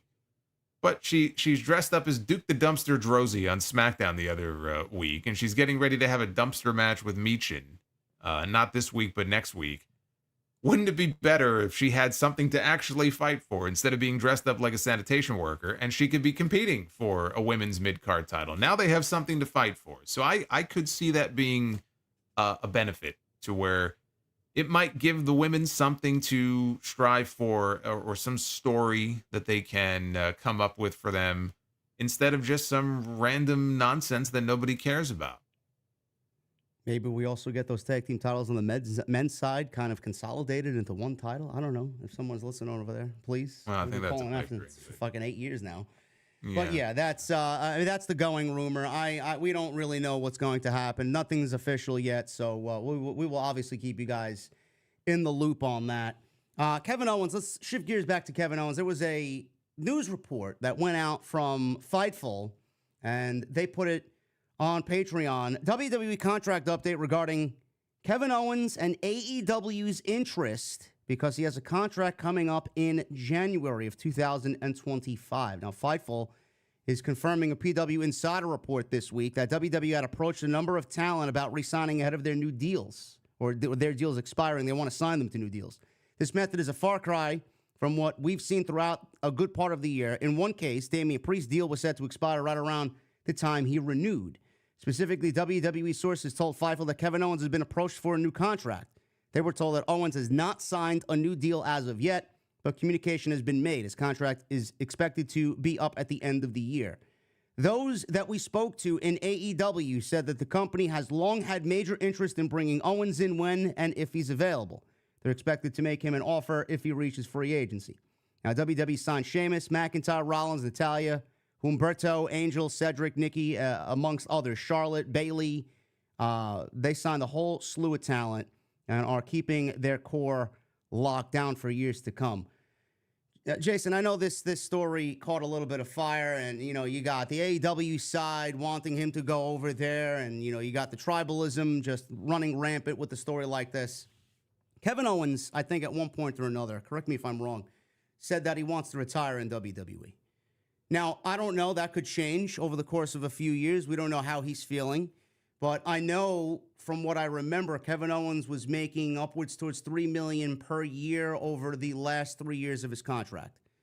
Now, obviously, if he has a contract coming up, in my honest opinion, he's going to be making more money, especially if there's competition from Tony Khan. If Tony Khan's throwing $4 million at him, I think WWE would easily match that. Triple H would love to match that and keep Kevin Owens on the team. But as far as what he's done in WWE, you look at it from two sides. He's main evented WrestleMania twice, one with Steve Austin, one with his best friend Sami Zayn against the Usos. Multiple championships in and around the company. He is a locker room leader. He's someone that everybody trusts. He is one of the, I would say, faces of that locker room. I don't know if WWE wants him to go anywhere, and I, at this point, don't think he wants to go anywhere. I know the idea of him going to AEW is good, and it gives him something else to strive for. I mean, an AEW championship on his resume would look very good. He's got friends over there that I'm sure he would love to, kind of rebound with. But at the end of the day, I just don't see WWE letting him go that easy, and he's going to make the bag, and he's well-deserved of that type of money. I just don't see it happening, man. I just really don't. I don't see the need for him to leave the position he's in right now. He's got a nice, cushy position. I don't see the need for AEW to bring him in. I really don't. Well, I mean, look, he's a major main event name from WWE. So Tony Khan has all the reason in the world to want somebody like Kevin Owens on his roster. Kevin Owens will instantly elevate his roster, and he's already got a super talented roster. And anybody would be much better off for having someone like Kevin Owens there. And like you said, he may be a locker room leader. Maybe that's also the sort of thing that AEW needs. But I don't see him going anywhere. I mean, I think if he was going to leave and go somewhere, he would have 3 years ago when there were rumors about him, right, following the Bucks and going to AEW, and then he didn't. I think he and Sami Zayn are going to be lifers in WWE for the duration of however much longer they plan on doing this for full time. Owens doesn't really have a reason to leave unless they lowball him on his contract offer. He feels disrespected in some way. Everything that we've heard about the way the WWE is operating now, as far as more flexibility in getting days off, being with your family, the schedule is going to get easier in that they are actually downgrading on the number of house shows that they run. And Owens is a big family man. He's always posting photos, always going on family vacations and going to Disney World and hanging out with his kids. I think his son has been bitten by the wrestling bug from what I've seen. And so how might that play into his decision? Maybe his son ends up in NXT one day and wants to pursue the same career path as his father. His son, have you seen his son? Yes, he's huge. Just gigantic. He towers over Owens. So, I mean, he seems to be, just from a size perspective, tailor-made for this. So, but he's big on that. And I think that if he wanted to have certain conditions built into his deal, Randy Orton's talked about how, he can get time off now when he wants it. And he's also someone who loves spending time with all of his kids and his stepkids. So you got to factor that into it too. It's not just a money issue. You mentioned the 2 WrestleMania main events. I don't know how he tops that, but boy, they've done well by him these last few years. Now he's working for Triple H as opposed to Vince.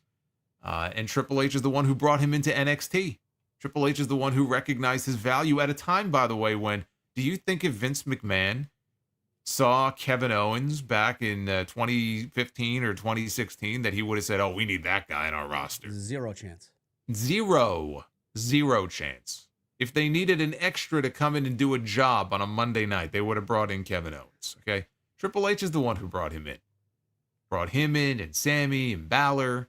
It was during that period where he was building up the black and gold and basically turned it into his own super indie. But he knows what he has in Kevin Owens. So like you said, he's not going to want to lose him.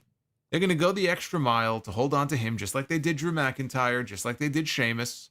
I thought there was a better chance of Sheamus leaving, honestly, and going to AEW. I thought there was a good chance of McIntyre leaving, too, because I think it's going to come down to the same thing with Kevin Owens. I mean, McIntyre's whole thing was I think the creative aspect was just as big as the money he was about to be making. Yeah. Kevin Owens, I feel like, and we talked about it on our own shows, and we've talked about it on here on TNT. What is Kevin Owens doing on SmackDown? I mean, he's shifted brands every draft that they had. He's been feuding with Austin Theory and Grayson Waller. What else is there for him to do that's going to keep him? I know he's feuding right now with, the Bloodline. He's got Cody and Randy and all this other stuff. So that's good. Hopefully it stays the course there. But outside that, he's going to go right back to that Austin Theory, Grayson Waller shit. And how often is he going to be interested in doing something like that? He wants to probably grow. I mean, that's not going to be something he looks at and says, hey, man, I think I'm okay with that. No, he wants more than that, don't you think? Well, we'll find out. I mean, if he stays with WWE, then obviously he's very content.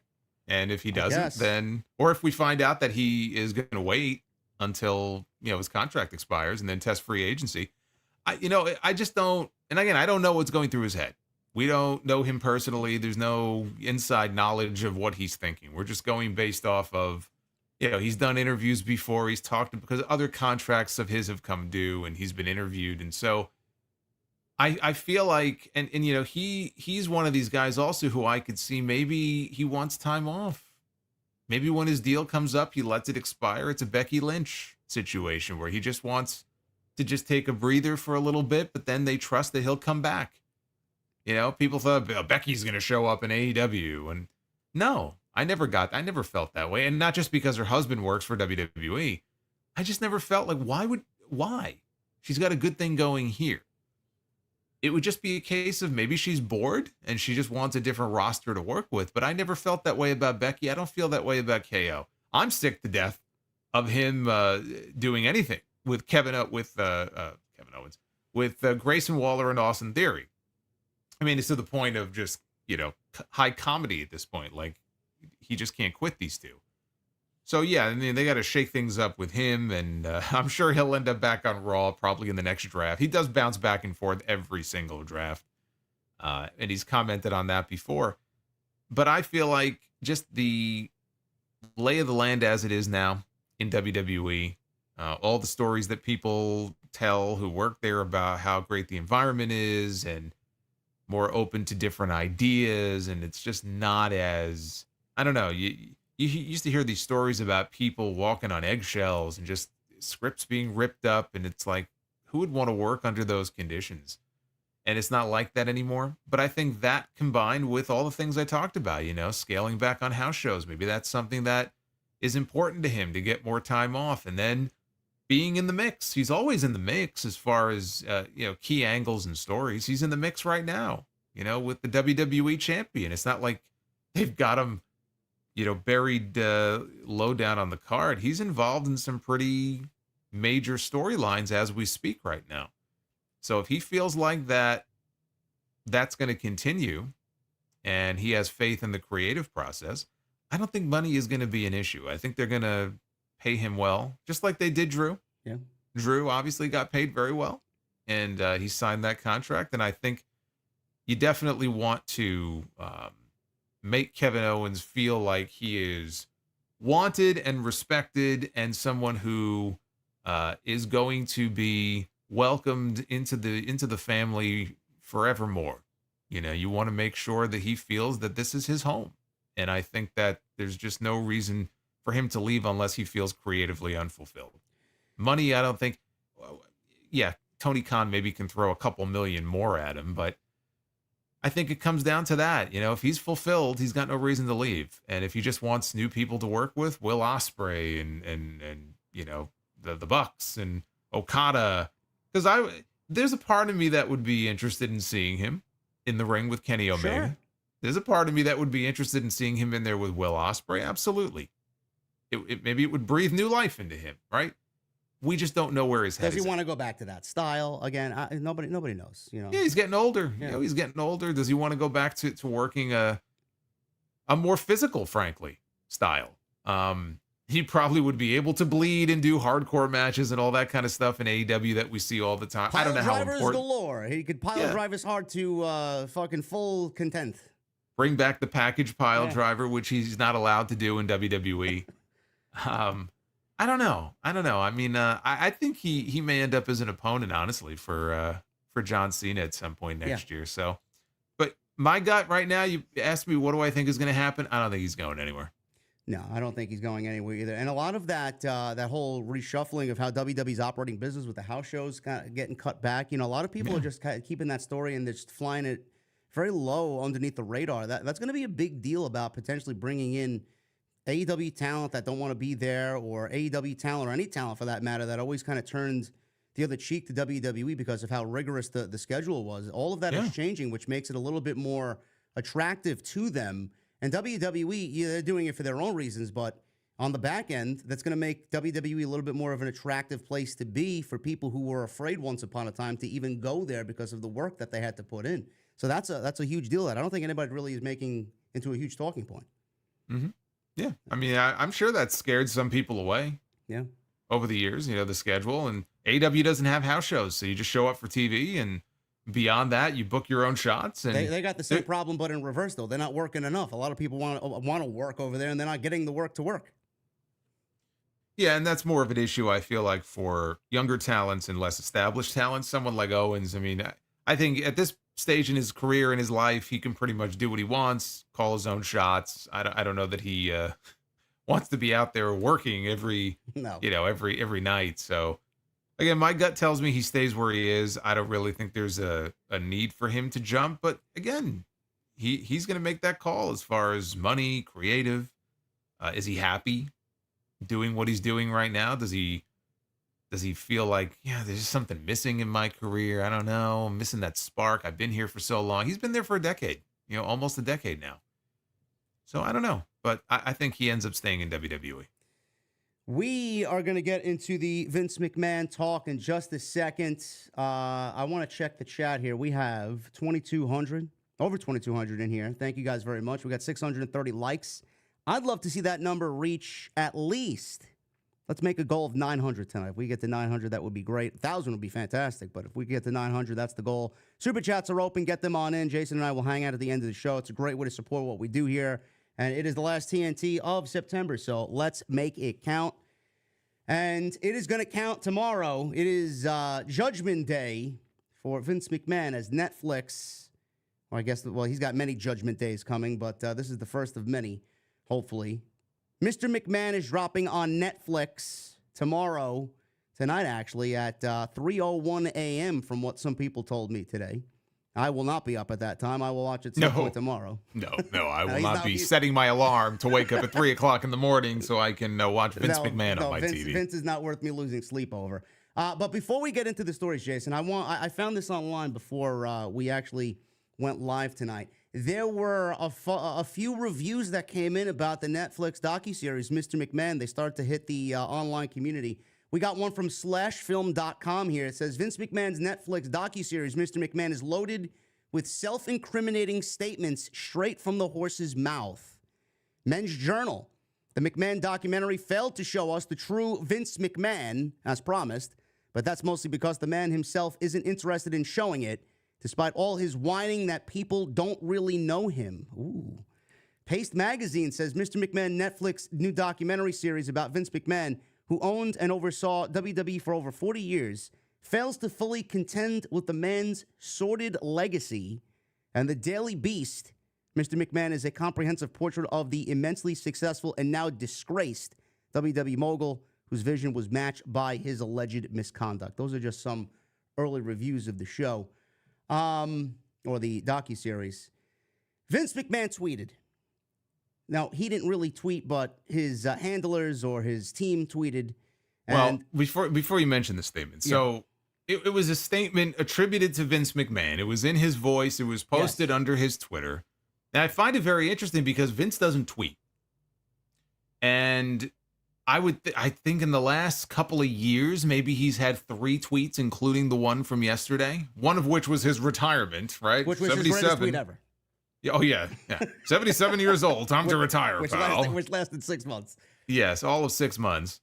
But so this statement goes out, and it was very interesting because for those who don't know, he parted ways. We found out today. He parted ways with Citric and Company, which is a pretty well-known crisis management public relations firm, bigger than the firm I work for.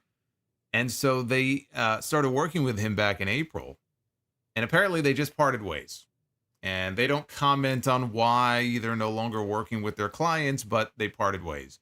And it was interesting that now he puts out this statement ahead of the release of the docuseries on his Twitter when he just wasn't posting anything on social media before. So I don't know if he's working with a new firm now that has a different approach to things, and we may hear more from him or not, or if he's just kind of flying solo now without a PR firm. But I just found that interesting that he was working with this powerhouse firm that is really known for bringing on clients and assisting in crisis situations, and they are no longer working together. Well, his tweet obviously stirred the hornet's nest with Janelle Grant's attorney responding, but it also gave fans a lot to look forward to about the docuseries because, like Jason said, we actually talked about this in the sound check before the show. Vince McMahon's statement here was the best promotion for the docuseries that I think we've seen so far. Yeah. So, yeah. I mean, I said he should. Bill Simmons is the, I believe, executive producer on this, or one of them. And I said he should send Vince McMahon a fucking gift basket. Maybe a fruit basket. Send him some strawberries, some chocolate covered. Sure, edible arrangements, edible panties. I'm sure Vince has sent gotten edible panties from people before. Whatever it is, he should send him a gift basket because this is the best promotion that he could have asked for. Better than any advertising campaign or trailer that they could have possibly put out. Because now everyone's going, well, if Vince is freaking out this much, this must be good. This actually must be somewhat honest. So I got to check this out. So, yeah, Bill Simmons has got to have a smile on his face right now. So the last story that we heard about this docuseries came from Conrad Thompson's camp, where they called it a double shovel burial. Now, nobody knew what that meant. Nobody knew what to believe. But Vince tweeted this yesterday. I don't regret participating in this Netflix documentary. The producers had an opportunity to tell an objective story about my life and the incredible business I built, which were equally filled with excitement, drama, fun, and a fair amount of controversy and life lessons. A fair amount of controversy. I think there was more than a fair amount, but who am I to judge? Unfortunately, based on an early partial cut I've seen, this documentary falls short and takes the predictable path of conflating the Mr. McMahon character with my true self, Vince. I laughed out loud when I read that line. The title. He's just Vince. He's just Vince. He's just another guy named Vince. It's legitimate comedy, guys. It really is. Yeah. The title and promos alone make that evident. A lot has been misrepresented or left out entirely in an effort to leave viewers intentionally confused. The producers use typical editing tricks without context footage and without context footage, dated sound bites. To distort the viewer's perception and support a deceptive narrative. In an attempt to further their misleading account, the producers use a lawsuit based on an affair I ended as evidence that I am, in fact, Mr. McMahon. I hope the viewer will keep an open mind and remember that there are two sides to every story. Now, Jason, I want to go back to that conflating the Mr. McMahon character with my true self, Vince. I laughed fucking out loud. I couldn't wait to talk about this with you because I know exactly how you feel about this whole story and Vince himself. Fans, I don't know what he genuinely hopes fans figure out here. I think we all pretty much know good and well that Mr. McMahon and Vince McMahon are the same person. It's the same guy. What you got on television is the same guy that went backstage, the same guy that conducted business outside WWE, under that fucking dinosaur head. It's the same fucking guy. What was going through his head to put out a statement like that, trying to swerve us away from, oh, Mr. McMahon and Vince are two different people, and I hope everybody keeps an open mind and remembers there's two sides to everything. There's only one fucking story I know. Mr. McMahon and Vince are the same person, and I can't wait for all the dirt to come out on how awful of a human being he is. That's all I care about. If you really pay attention to a lot of the Vince McMahon segments that have aired on TV over the years, and I feel like it got worse after he, the war was over and he bought WCW, and we went through this really weird period on SmackDown. There were some legitimately disturbing segments that he was involved in. There's one that still, to this day, it still stands out to me. I don't know if you remember. It was a backstage segment with him and Paul Heyman. And it was like 2003 or something. And he's telling Paul Heyman all the things that he wants to do to The Undertaker and The Undertaker's wife. and he's going to hire a motorcycle gang to rape his wife. And like, I just remember Heyman had this look on his face, and I could just imagine what was going through his head. Like, boy, this guy's fucking, there's something wrong with this guy. But he talks about them being two different things, Mr. McMahon and Vince McMahon. It feels to me like when I think back to all these different Vince segments over the years, it's like one big therapy session. So the version of Vince McMahon that we saw on TV was like an amplified version of the real person.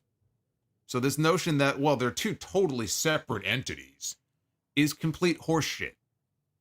That was Vince McMahon. And he was able to go on TV and sometimes say the most warped shit, but mask it as, oh, well, I'm just playing a character on TV. No, we were getting a glimpse. Maybe we didn't realize how much of one at the time, but we were getting a glimpse into the real person. And what we saw there was very dark. Okay, so, you know, he can talk about them being two different people all he wants to. The reality is this. Vince McMahon, he's a control freak. All the stories that we've ever heard about him, the way he operates behind the scenes at the gorilla position, ripping up scripts, everything else, right? He's a control freak. He has to have control over things. He sat down. He voluntarily sat down for 200 hours of interviews for this documentary with Netflix. And because it didn't go his way, because you didn't even get into the best part here. No. I'll let you get into the best part here because I'm gonna piggyback on that. But this is fucking priceless. Okay, what JD is about to tell all of you that we found out today. He is a control freak, like Jason said. He did not at any point in his entire career want to give up power, micromanaged everything. And the best thing about it all, I said this many times before in the past talking about Vince McMahon, no matter how much trouble the man found himself in, he always felt like if he could throw money at it, it would fix all of his problems. That was his way out of everything. And that did not change even up to today. Vince McMahon tried to buy back the Mr. McMahon docuseries from Netflix. Now, Jason mentioned that Bill Simmons will serve as the executive producer. Chris Smith, best known for Fire, The Greatest Party. That never happened, was named the director here. Tomorrow, 6 episodes. I think they're all dropping because it's on Netflix, 1-hour episodes. Mr. McMahon exited the WWE, as you guys know, with the Janelle Grant lawsuit still ongoing. Pause right now, but hopefully that comes to a resolution soon. We got a report from The Puck. Now, this is from Matthew Baloney of Puck. Reports Chris Smith was nearly finished with the project when the hush money scandal broke out in the summer of 2022. They added the scandal, McMahon's return, and eventual departure. Per the report, McMahon was nervous about the series after seeing early footage of it. McMahon attempted to buy it back from Netflix, with TKO CEO Ari Emanuel lobbying Netflix on McMahon's behalf. They voiced concern about the docuseries and how it would treat the McMahon or Mr. McMahon's alter ego. Netflix did not sell the documentary, clearly, back to Vince McMahon. So he tried to buy back the Mr. McMahon documentary because he knew at that point when he saw what they were doing, he was fucked. And then he got Ari Emanuel to hopefully lobby Netflix on McMahon's behalf. And Ari told him, Vince, go fuck yourself, bro. I don't want nothing to do with you.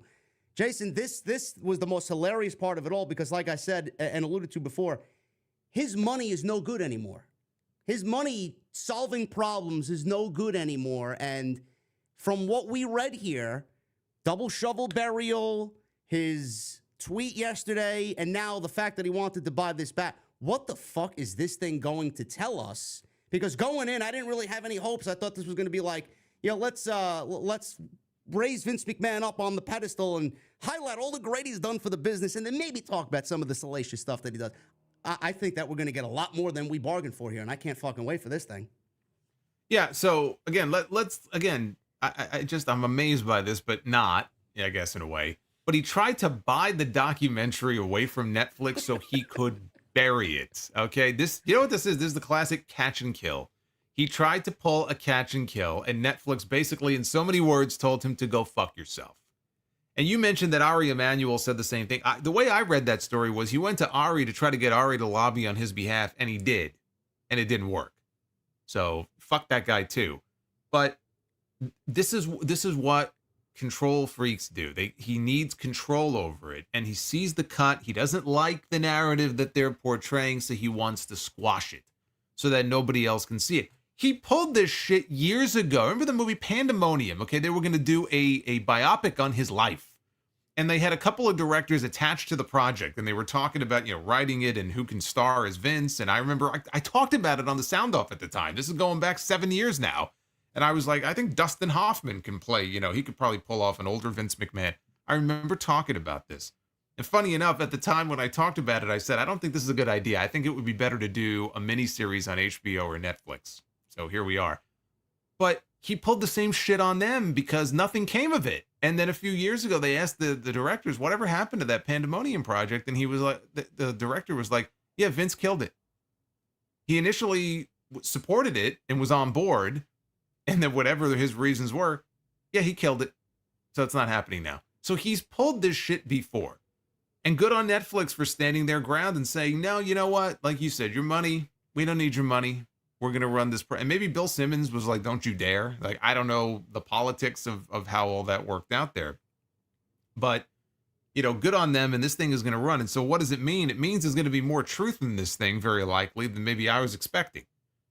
So again, my expectations were somewhat low. They're now a little more raised. There are certain subjects that I will be looking to see if they cover, certain controversies from over the years, going back all the way to the mid-'80s. And the rape allegations against him from 1986, who, by the way, he paid her off a couple of years ago. This was in advance of them trying to sell the company. Rita Chatterton, all these years later, fucking 40 years later, finally gets her payday. But going all the way back then, and there are obviously the Ring Boy scandal and the steroid scandal, and there have been other scandals as well. I'm looking to see how much of that, not just the Janelle Grant stuff, because we know that's going to be covered at least briefly, but how much of this other stuff is going to be covered? And I'm telling you right now, I guarantee you, there's stuff that we don't even know about. I mean, the stuff about like the Ashley Massaro stuff makes my blood boil. Yeah, just we thinking brought back to that up that a few weeks ago. I doubt that's going to be in this thing. No, I don't think it's going to be in there either. But I'm just pointing that out as just another example of shit that has gone down over the years that I'm sure would not speak kindly to the character of Vince McMahon.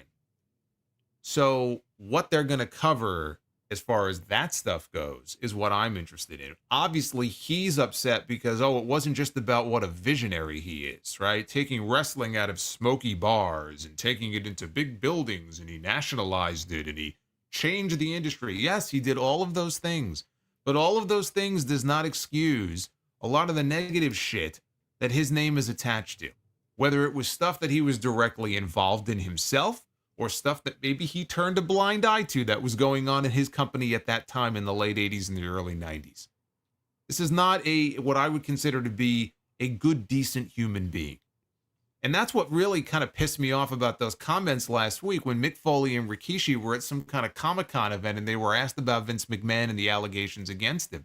And we talked about this last week, and Foley made those comments that were in many ways disappointing, but it was Rikishi who made these comments about how, well, I'm going to wait and I'm going to watch the Netflix thing and I'm going to see what's mentioned in there. But like, everybody in life deserves a second chance at life. Vince is on his fucking 88th chance.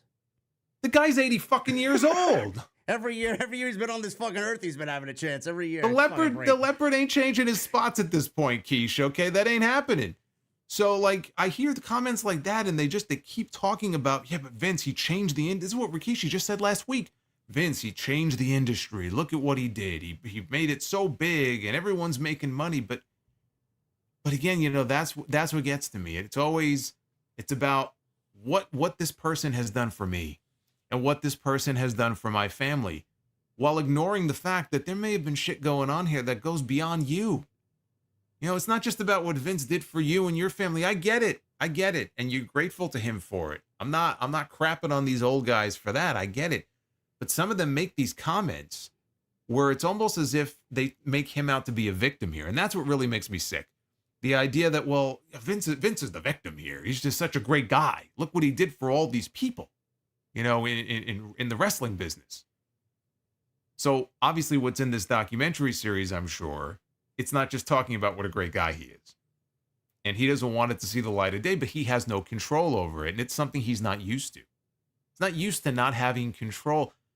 How many times over the years have we seen WWE tell their version of events the way they want to on their DVDs and documentaries? Constantly changing their history on everything we watched. I'm like, I don't remember that, but they love changing it to fit their narrative, and it almost changes yearly, honestly.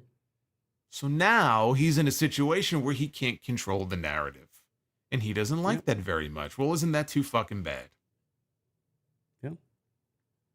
Just like he can't control anything that happens within WWE now. It's probably eating him up alive every single day. Good.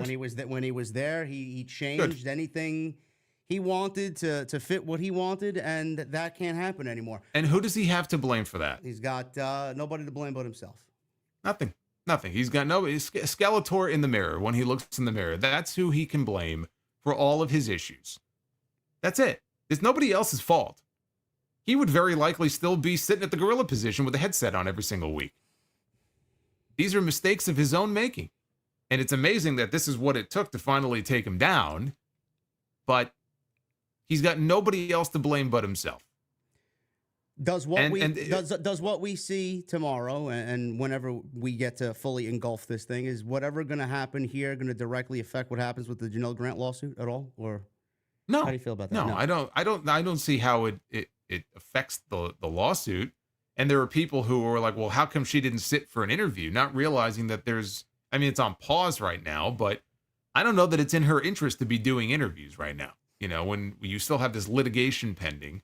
So that didn't shock me that she didn't sit down for an interview. But as far as the documentary having an impact on is it possible stuff comes out that we don't know about in the series that she could potentially use? I mean, it's possible. I'm not expecting to hear a lot of new stuff or new allegations that haven't been mentioned publicly before. But maybe, it's 6 hours of content. Who the hell knows, right? What's going to be covered in there? So I don't see it hurting her case. Put it that way. This is not something I think that's going to harm her case against Vince McMahon. And we still don't. And beyond Janelle Grant, don't forget that Vince is still in a position where he's being investigated by the feds. Yeah. And we've heard things about grand juries being impaneled, and we know his home was searched a couple of summers ago, or maybe last summer. So there's a lot more to this. Confiscated. We don't know what happened. Yep. Cell phones confiscated. There's a lot more to this than just one woman and her lawsuit. Does this have a negative effect on WWE with their partnership with Netflix, or maybe a negative effect on WWE in general? How does the company look after this comes out? Do they have anything to worry about? Is Netflix going to regret maybe bringing WWE on board? Is there anything that's going to happen there? Well, here's the thing. I mean, they signed the deal already. What could happen, honestly? Netflix probably regretted the decision the day it was made, because the way that things worked out, I think they signed the Netflix deal less than a week or maybe a week before the Janelle Grant stuff dropped. Yeah. So believe me, I'm sure there were people working there who were and maybe still are having doubts about that whole business relationship. Yeah, if I'm WWE, I don't know if they've been given a heads up on anything. I don't know if they've seen, Nick Khan has seen an early cut or any, I don't know. I find it hard to believe that Netflix is going to, greenlight and put out a documentary series that is going to reveal something outrageous about the company itself. Many people who worked at that time are still with the company now, whether it's Triple H or Bruce Pritchard, and I'm sure there are other people, that Michael Hayes. So it's not like they completely cleansed the company of all of Vince's lieutenants and soldiers. But I just find it hard to believe that Netflix would have anything in there that would be sort of a new bombshell that would disgrace the company in some way when they're about to launch Raw on Netflix in a few months. So I don't think we're going to learn anything new about the company that we didn't already know. But whether or not you think this is a negative for the company itself, I think is going to be up to the individual. There are people who still right now, without even seeing it, think that, WWE is just a slimy fucking company. People there knew, they had to know that stuff was going on, and they turned a blind eye to it, right? There are people who probably believe that right now. There are still people there are other people who support and support and back Vince McMahon even after all the shit that we read and saw on who still work there. Yeah. Who still work there. and they are, and I'm sure secretly too, Yeah. are in support of Vince. So Fans too. yeah, believe. I see fans on social media backing Oh Vince. yeah, yeah. I mean, believe me, I'm sure that company has not been fully cleansed of people who perhaps have their hands dirty in some way. But I don't know that we're going to get anything from this documentary that's going to change people's minds about the company itself. I think people it's already baked in. They've got their opinions on WWE. So I'm not expecting that. But yeah, with Vince, could there be new stuff revealed that we didn't know about? I wouldn't bank on it. I mean, those of us who follow this closely or are aware of the different story, like, again, even something as relatively unknown, honestly, is like the tanning salon incident in 2006. Is that going to get mentioned? You could look that up if you don't know what that's about. There were no charges pressed there, but even a story like that, where Vince was, at a tanning salon down in Florida where he has a house down there, and there was a woman who said that he was very inappropriate with her and was showing him, or showing her pictures on his phone and stuff, and she went running, crying, and screaming out of the place into the store next door. I'm sure he got confused about him being Mr. McMahon or not in that situation. Yeah. I mean, read up on that story because the details about that are out there too. I don't know if something like that would be covered in the documentary, but you see this trail of breadcrumbs over the years. We're not talking about one or two things here. I mean, this is a slimy, sleazy individual. And unfortunately, there are a lot of slimy, sleazy individuals over the years in the wrestling industry, other promoters and wrestlers. I mean, we're all wrestling fans here, but if we're being honest with ourselves, and I can't even sit here and say, oh, it was worse back then. Like, there are a lot of slimy, shitty people in the professional wrestling industry. And I think part of that has been that there is a lack of regulation over wrestling. So wrestling and wrestlers and wrestling executives and people over these many decades have kind of skirted under the radar because wrestling was always kind of mocked and not something that people took seriously, and it wasn't regulated maybe like other and it's, leagues or industries you know are. what's sad about it too? It's like it happens so frequently, and the stories are just so disgusting. This one being the most egregious of them all, but it happens so frequently, and we hear these stories, and we as fans usually just turn a blind eye to it. It's like, oh yeah, it's pro wrestling, it happens, and we just kind of move on and wait for the next story to break. So it's like it's almost like we as fans are numb to these stories because they happen so frequently, but it's so fucking disgusting that we even feel that way. Like we should be raising awareness and making a bigger deal about it, but it's like, yeah, it's pro wrestling. We'll just move on and just kind of forget it happened because we love the sport so much.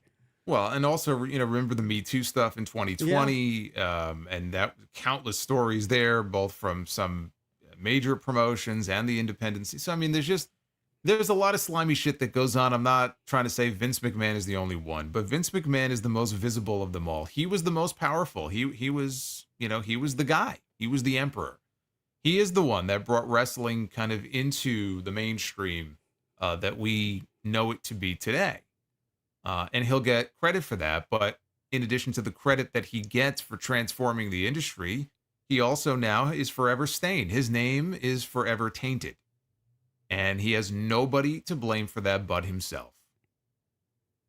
Pure and simple, bottom line, his name, he is forever disgraced. And rightfully so. Even if you don't believe everything in the Janelle Grant lawsuit, it just stretches the bounds of credibility to me to believe that, he's done nothing wrong and he's just an innocent party here and poor Vince. And, all he did was have a simple affair. Look, even if you just look at and we're going to hear about this in the documentary because they have the Wall Street Journal reporters were interviewed for this. It broke with the Wall Street Journal stories about the hush money payments. Even if you just look at that, I mean, completely inappropriate what he was doing. Even if you say, well, it was consenting adult. We don't know that. People just assume, well, they were consenting adults. Well, how do you know his text messages are real? Like, but my point is, but I mean, you could see it being him, though. That's the problem. But my point is, like, even with the hush money stuff, some people will look at that and go, yeah, but you know what? Okay, he shouldn't have had an affair. He's still technically married. It's weird fucking marriage, whatever he's got going on there. But like, we don't know what was and was not consensual between that. I mean, that was what Vince's attorney, that's what Jerry McDevitt said. But a lot of these people signed fucking hush money agreements. So we don't know what went down. Yeah. But obviously when you're paying hush money to keep people quiet, there's shit that they could say that you don't want them to say. And this is what the CEO of the company, the chairman of the company, was doing. Completely inappropriate, including the way, by the way, that the hush money was paid for. So we can go down the laundry list of things that this man did wrong, but he dug his own grave. Nobody should look at him as a victim. Nobody should look at him and feel sorry for him. Nobody. It's fucking amazing. He refused to pay this woman the money that she was owed. And he has no problem shelling out money to bury this documentary, man. I just find it to be so fucking bizarre. Yeah. Yeah. Funny, isn't it? Oh my God, man. Yeah. Oh. Yeah. So when the story is written finally of what ultimately took down Vince McMahon, and people say, "Oh, it was this woman who took," no, it was Vince McMahon who took down Vince McMahon. So when Vince went on TV all those years ago and said Brett screwed Brett, here we are now in 2024. We can honestly sit here and say Vince screwed Vince. Yeah, it's sad because you look at Vince and you look at everybody in that similar situation. I know you mentioned last week Chris Benoit. I would never look at somebody with a side eye. If you want to watch a Vince McMahon segment, enjoy a Vince McMahon segment on TV or an old clip or a great Chris Benoit match, because he was a great pro wrestler. You're not going to take that away from him. Vince McMahon's the greatest wrestling promoter of all time. He's the reason why we're all here. He's the reason why we love what we love. But you look at that and you look at Benoit and someone in that situation and enjoy it, it's sad that they'll never be known ever again for the great things that they did. They will only be known for what they did in this case, Vince, and then what Benoit, what we heard about him and his family. That's the only thing that people are going to talk about. Everything else that he did unbelievably, you're never gonna care about again. You're never going to acknowledge it. Vince, all the good he did, never going to be acknowledged again. It's fucking sad thinking at it. Imagine what Stephanie thinks. Imagine what Linda thinks. Imagine what Triple H thinks. You know, it's just sad for Shane. And the whole family it's just fucking sad to even think about. I don't know. Janelle Grant, though, she put out a response, or her attorney rather, put out a response to Vince McMahon's statement about Netflix and the documentary. She said Vince McMahon's been physically and emotionally abused, sexually assaulted, and human trafficked Janelle Grant for more than 2 years, calling his horrific criminal behavior an affair, is delusional and nothing more than a sad attempt to save his shredded reputation.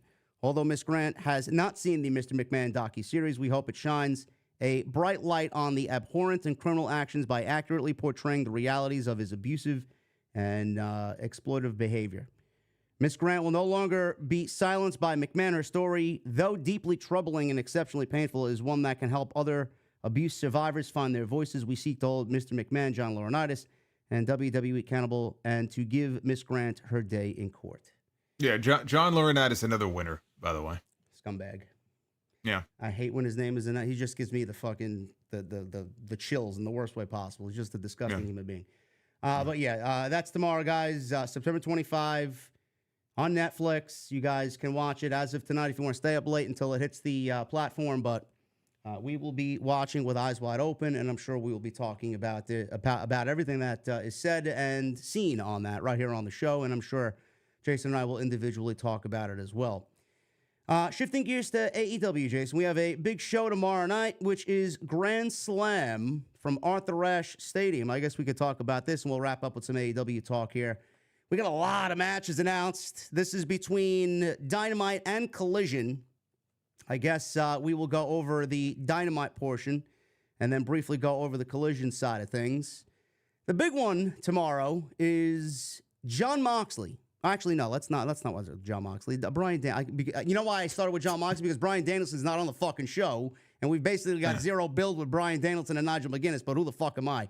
Bryan Danielson may or may not be wrestling he tomorrow. may or may not. He's indisposed, supposedly, but he's on the show wrestling Nigel McGuinness tomorrow. It's actually happening. I guess we'll start with there. That's the big selling point for this show. I know you've been very vocal about it. I've been very vocal about it. I hated the way we went about this. It's going to happen tomorrow. How do you see this thing playing out tomorrow? And are you excited to see Nigel and Bryan in the ring together? I am. I'm wondering if we're going to get it. Typically, you know, if Tony Khan is, and I know it's not official, but if he's advertising a match, it would be unlike AEW to not deliver on it. But I do wonder if maybe it's more of an angle. Because honestly, That's the only thing to me at this point that would explain this just weird ass build that we have had to this match. If it is more of an angle than a match, and they're saving the actual match for later on, I don't know. I don't know if that's what's going to happen or not. I'm assuming we're going to get a match, and I'm assuming that Bryan Danielson is going to win that match because he is the AEW World Champion, and I don't think that he should be beat, even in this being a non-title match. But just what a bizarre way to build to and it's so just unbelievable when people are like, well, this is a match. Yeah, go Google it. You got the Google machine. You know, AEW posted an 11-hour video on their YouTube channel, which, funny enough, WWE struck it. I think it was an automated thing. I think it's back up, but I just laugh. I saw that. I said, you got to be kidding me. But the video is back up. And so you can watch all of these old classic Nigel McGuinness matches, including many of his matches of Bryan Danielson. So yes, anybody can go on YouTube, they can go on Google, and they can learn about the history between Danielson and McGuinness. But here you have a match that has been teased for a while now. And we know that McGuinness doesn't like him because he's always insulting him and mocking him on commentary. But it was only just this week that he really was able to go on TV and verbalize, you know, what it is that has bothered him so much. And he had that promo on Collision. And that was like the big final sell for the match where it was just Nigel McGuinness. And he looked into the camera and he cut a promo and he was very angry. And at least they did that. But it reminded me of Kevin Owens trying to build we didn't know it was going to be a match at the time, but trying to build to a segment with Steve Austin at WrestleMania for a couple of months without Steve Austin being on TV. Austin did not make a single appearance on TV, but for, I think, one video that he sent in. And Kevin Owens did a very good job at that, by the way. He did the best job he possibly could, but I would be lying if I told you that I wasn't disappointed that we didn't get a proper build for something, an actual feud between Owens and Austin. Now, the match they had was much better than I expected it to be, and I had a lot of fun with it, but it was still disappointing as a fan. And the reason it was disappointing to not get that build up is, yes, you could be aware of the history between the two of them, but what makes wrestling fun is the build to the matches. And in the way I described it, what AEW effectively did here is they took out the kind of the guts of this. They took what should have been the most fun part of it, which was seeing the two of them on television in one segment or multiple segments, really going at each other and building to a match, to a fever pitch where it's like, okay, this thing's about to explode and I can't wait to see these two go toe to toe. It would be like going to the analogy. Well, wait a minute though. The analogy I used was like, it would be like going to a restaurant. And as soon as you sit down, you just go right for the main course. You don't even take the time to have an appetizer, right? Look at the menu. I'll have a little bit of this and then I'll have, that steak.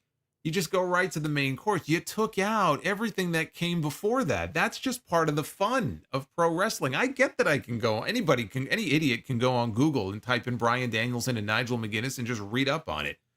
But you have a television show every week. This is what you're supposed to do on the television show. We didn't get any Bryan Danielson at all. This all fell on Nigel. And there are people, I'm sure, in that audience who did not watch Nigel in Ring of Honor, and they really just know him as the announcer guy. You're looking at one of them right here. I don't fucking know.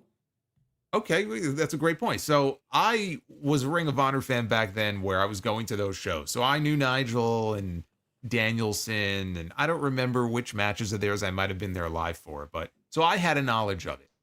But like in your case, you didn't because you weren't a Ring of Honor fan back then. No. Right. Okay, you weren't going to the shows. No. Did you know who Nigel McGuinness was at least? I heard of him. I really kind of came into Nigel when he was the color commentator next to Miro on NXT. That's when I started really knowing who he was. Okay, and so I'm sure there are other people like that as well. And I get that, their audience, it's the sickos. And so a lot of them are probably aware of all this already. But that's not even my point. Every single person could already have their own, knowledge of their feud. Still, you have a television show. You've taken away what is typically the most fun part of this. And you've just said, well, we don't need to do that. We're just going to give you the match. Why would you do that? This is what some of the AEW fans don't understand. yes, I understand that I can go and research myself, but I was looking forward to kind of getting that first part first before we got the match instead of just throwing the match out there. So to me, that was the most disappointing part of this. There was so much more they could have done, and they just waved it off, and they just didn't do whatever their rationale was. Maybe it'll become clear tomorrow night, but at this moment, as I sit here now, just a You colossal. are a patient man if you're giving Tony Khan that much credit. Holy I'm shit. not even giving him credit. It's just I'm just trying to figure this out in my brain, okay, and rationalize why it was done this way. I'm just saying. 4 minutes ago, can you go back and repeat the one thing that you said? What's the best thing about a pro wrestling match and what brings us all together about caring about a match? It's the fucking story you said, right? It's the story and the build to that match, Gee, right? man, wow, what a novel concept, man. Jason's gonna have all the AEW sickos in his DMs after this show's over. Well, I mean That Salamonster, he's a paid shill, pal. Yeah. Oh well, too late. But yeah, I mean, so for me, as somebody who was looking forward to the match last year, and we didn't get it last year because Brian got hurt, he was concussed. I was hoping they would get to it at some point, and I was in my mind like, okay, what's that going to look like? You know, how are they going to do it? Is Nigel going to interfere in a match and cost him a title? And then they kind of go from there. And, you know, we get a face-to-face in the ring or a contract signing, and that's where Nigel really lets him have it. That's what was missing here. That face-to-face, it's one thing for Nigel to just stand there by himself and talking to a microphone. And by the way, that promo, even though I thought he did a good job on Collision, crickets. Of course. It got no reaction. Either people didn't care or they didn't know. When you book out of sheer desperation because you know you have 6,100 sickos down from 11,000 last year, which they were down that year from the year prior and then the year before that. So where's the story, Tony? Story's going to bring people out to actually care about these shows. And so I know why they would want to promote this, because they probably thought, okay, well, maybe we'll sell some tickets with it. But again, they're not even promoting the match is going to actually happen. They're promoting that the match might possibly happen, you know, if he's medically cleared by the time we get there. So everything about this has just been completely bizarre. And I'm assuming we'll get the match, and I'm sure it'll be a very good match. I'm not expecting a classic the likes of which they had 15 years ago. But I'm hoping that we get a very good match, and that'll be it. You know, I don't know if they're going to find a way to extend it out, because we know Brian is on borrowed time as far as his full-time career, and he is the world champion. He's got other issues forthcoming with Jon Moxley and the Blackpool Combat Club, which is also what's weird, is that it's just kind of thrown out there when Brian has this other issue going on. This man tried to murder him. Now is the time that Nigel McGuinness decides I'm going to cash in. And it's like you got suffocated 3 weeks ago. It's like, oh, let me throw Nigel in front of you. You don't think Brian wants to go ex Jon Moxley, bro? Why you suffocate me at fucking All Out for, bro? What happened? He doesn't want to address that first before he moves on to Nigel. I don't know, Tony. Yeah, everything about this is just very bizarre to me. So I don't know, but I'm hoping we at least get the match, and I think it'll be a very good match. I mean, I'm happy for Nigel that he's able to, you know, get back in the ring. I know this is the match he's wanted for a long time.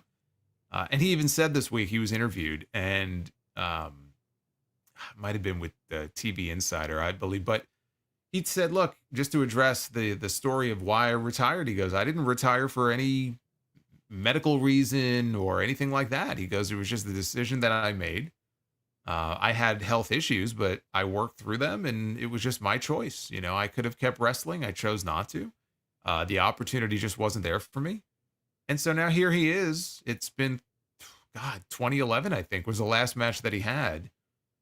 And we saw him at Wembley, and it was a limited thing that he did in the gauntlet match, but for what he did there, he looked good.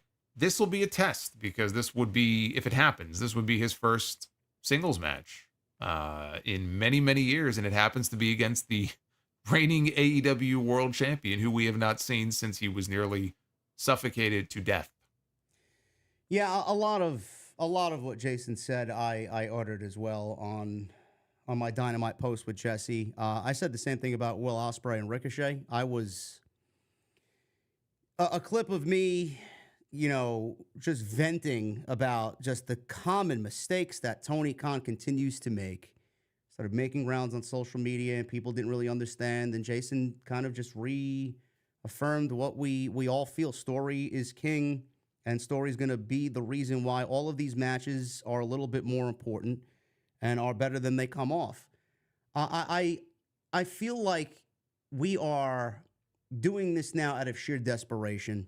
And I would take nothing back from what we got at All In, because Bryan and Swerve was tremendous. It's one of the best moments I think we've seen in the last 5 years, 10 years. One of the best moments in AEW history. I won't take it back because it was so incredible. But I feel like we could have done a lot better, and I feel like this match would have made sense for that show with a proper build instead of putting Bryan in the World Championship. Tony wanted Bryan in the World Championship for his own reasons. And I would be a betting man to say Bryan probably didn't want the World Championship. I don't think Bryan desired the World Championship at all. He just wanted to help the company grow. That was his number one priority. But Tony Khan wanted that. I think that match should have happened at All In. A part of me hopes that what you said is true. I hope that this is nothing more than an angle or a story to maybe have this match happen at Wrestle Dream. But then we just cycle back to, well, what about Jon Moxley? Jon Moxley's probably going to beat Darby Allin tomorrow night. He's going to be the number one contender. We got Christian Cage looming. We don't know how that's going to factor into things. None of it's all over the fucking place. So I don't really know what he's thinking. But I know at the end of the day, it was a desperation move because he's rattled at the fact that all the mistakes that he's made coming into the show, it's not generating interest. Nothing about the show's generating interest. It's just mistake after mistake after mistake, and you can see that in the attendance figures. So he did this as a reactionary move, and this was the best that he could come up with, and he made a slew of mistakes on the way to getting here. So I don't know how it's going to go down tomorrow. If it does happen, Bryan wins, and we move on to Bryan and Moxley. But deep down in me, Jason, I really hope it's just nothing more than a story that we get a full-fledged match and what you're talking about here, story, promos, face-to-face, a contract signing, something leading into Wrestle Dream. That's what I'm hoping for. Yeah, I mean, again, I find it hard to believe that Tony would tease it as hard as he has, and it is part of the advertising for the show. I mean, they're saying, oh, maybe he's not medically clear, but most people expect, of course, he'll be there. And Tony doesn't advertise something and not deliver. He usually delivers. Yeah, for him not to deliver the match would be unlike him, so it's unlikely, but at least if it was an angle more than anything, and I'm not sure how it would all play out, maybe the Blackpool Combat Club tied in some way. But then we do end up getting Bryan and Nigel, but it's later on.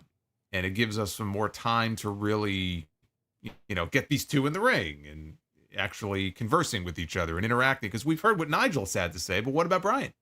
What's Bryan's side of things? We heard from Nigel, but we didn't hear from the other person. And it just feels incomplete. So I would prefer it at this point if they were to find a way to kind of a storyline way to delay it. But I'm assuming the match will happen. If it does, I'm going to go with Bryan. But Jon Moxley is going to be in the building. So I'm sure there's going to be some kind of a fight or an interaction involving, I can't imagine that nothing goes down with Bryan and the BCC. How it's going to play out exactly, I don't know. Jon Moxley is going one-on-one with Darby Allin. He forced Darby to put up his number one contendership that he did win at Royal Rampage. It was supposed to be Darby and Bryan, which I think a lot of people were excited about. Now it's Darby and Moxley. Moxley, I think for the majority of us listening here and watching, I think Moxley is the number one choice by many people here in this match. Should be a great match. I just feel bad for Darby that he was forced to put up a championship opportunity when he didn't really have to. And the way they went about it was Bryan and Darby were supposed to wrestle. Moxley choked out Bryan. He was indisposed. And they sold us that Bryan wasn't wrestling. And then he just ends up on the same show that same night, sending Nigel out there saying, I want Bryan, and here's the graphic for the match. It's like, well, you just told me he's fucking indisposed. It's like, he can't defend the title, and he can't wrestle. He can't wrestle, he can't defend the title. The title is indisposed. The title is indisposed. Yeah, I guess so. Yeah. So Bryan's okay, but the title is indisposed. Yeah. Jon Moxley is going to go on and win. When do we get Moxley and Bryan, Jason? Do you see Moxley being the one to kind of send Bryan into semi-retirement here at Wrestle Dream? It's certainly possible. If it were me, I don't think I would have Moxley be that guy, but we don't know where that angle is going with the Blackpool Combat Club. We don't know if they're going to add more members. We don't know if there's some big surprise looming. We don't know yet. I think the match for Wrestle Dream is likely going to be Bryan and Moxley. I mean, that would be the match that would make the most sense. Do we see Shane McMahon tomorrow night? I hope not. I don't want to. The only McMahon I want to see tomorrow is on Netflix. I thought you were going to say Stephanie. No. No. Okay. No.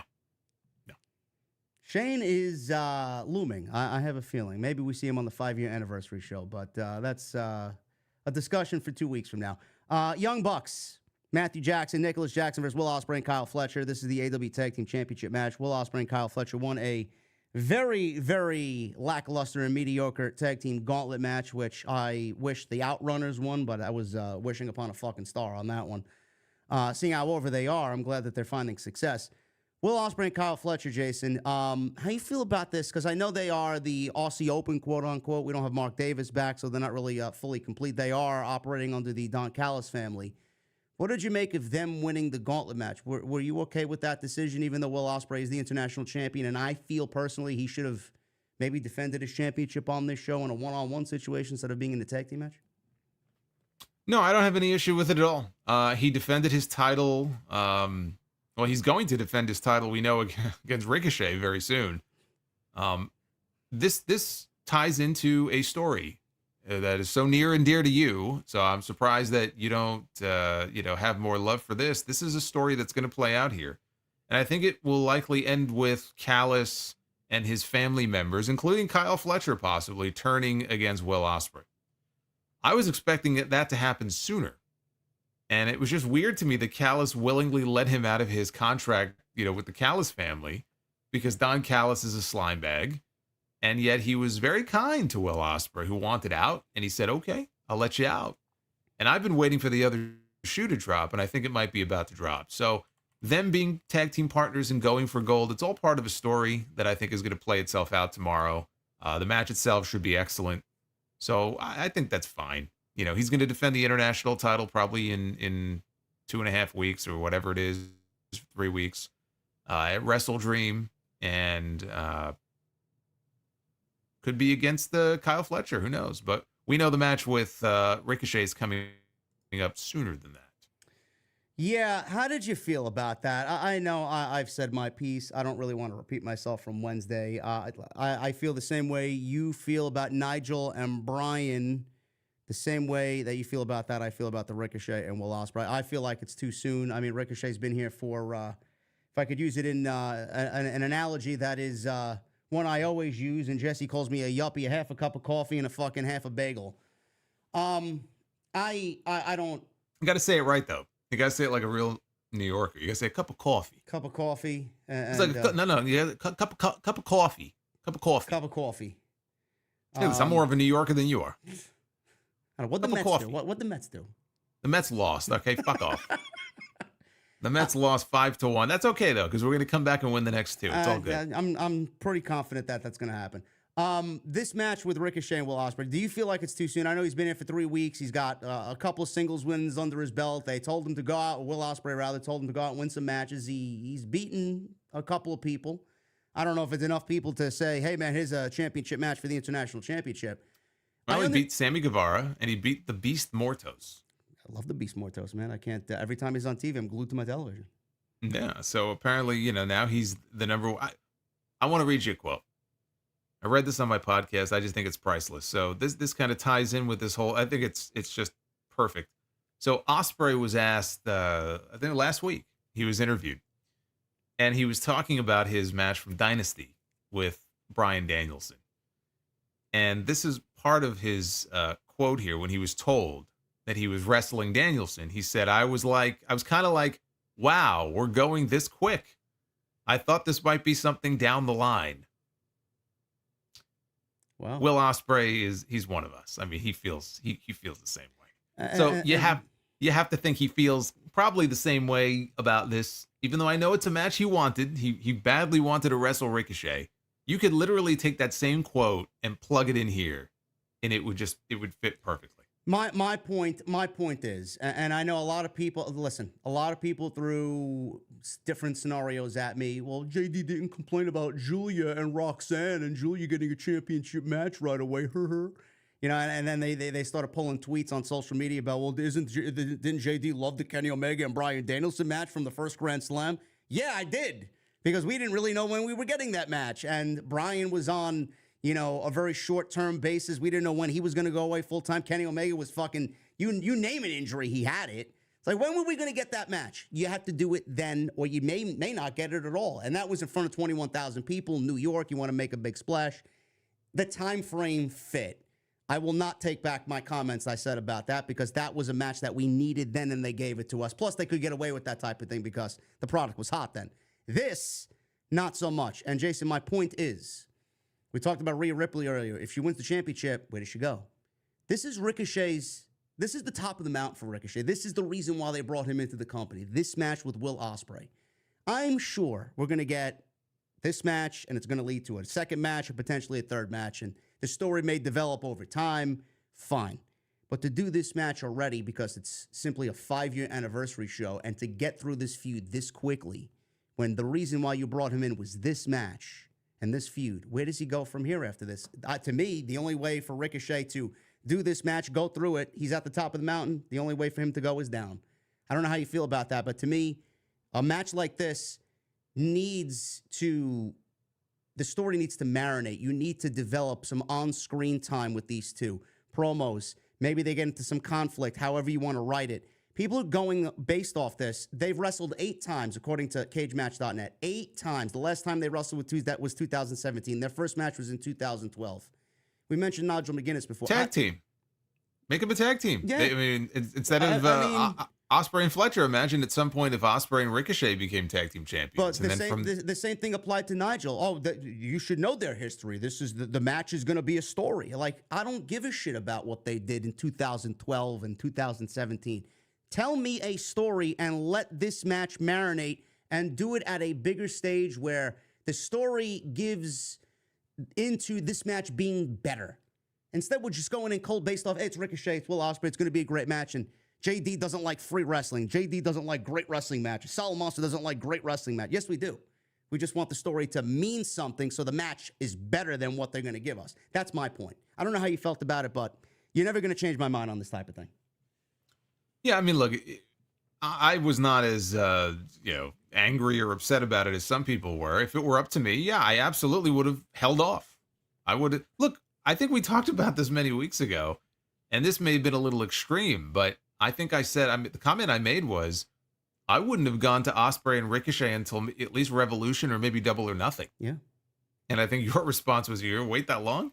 So I would have built to it. That's what I would have done. I wouldn't have gone to it this quickly, but he is trying to load up not only the show tomorrow, but this big 5-year anniversary show. And he wants to really blow it up, and he wants to have at least one big attraction on the show. And so that's what he came up with. And I think part of it also is Tony Khan just likes the fantasy book matches for himself as well, that he really wants to see. So we're getting it next week. And I do think, and I hope, that we'll end up getting a second and maybe a third out of it. How is the story, if there is a story that develops with the Callis family maybe turning against Ospreay, how does that affect things? Do they have their match on Dynamite next week and we end up with no winner? Depending on what happens tomorrow at Grand Slam, and they're not going to win the tag titles. Let's assume they're not winning the tag team titles. And then shit goes south. Ospreay gets laid out, right? They turn against him. Now he's got this match scheduled with Ricochet next week. Maybe the Callis family gets involved. We don't get a winner. And we do get an alliance coming out of that between Ospreay and Ricochet. And they work together for a while before we eventually get a rematch that comes a little later down the road. I like it. I mean, I would like that. Because at least that way it's like, all right, we'll give you a taste of Ospreay and Ricochet now. And we'll give it to you on the 5-year anniversary show, but we're not going to beat Ricochet, and we're not going to, or have Ricochet beat Ospreay, which I don't think would happen.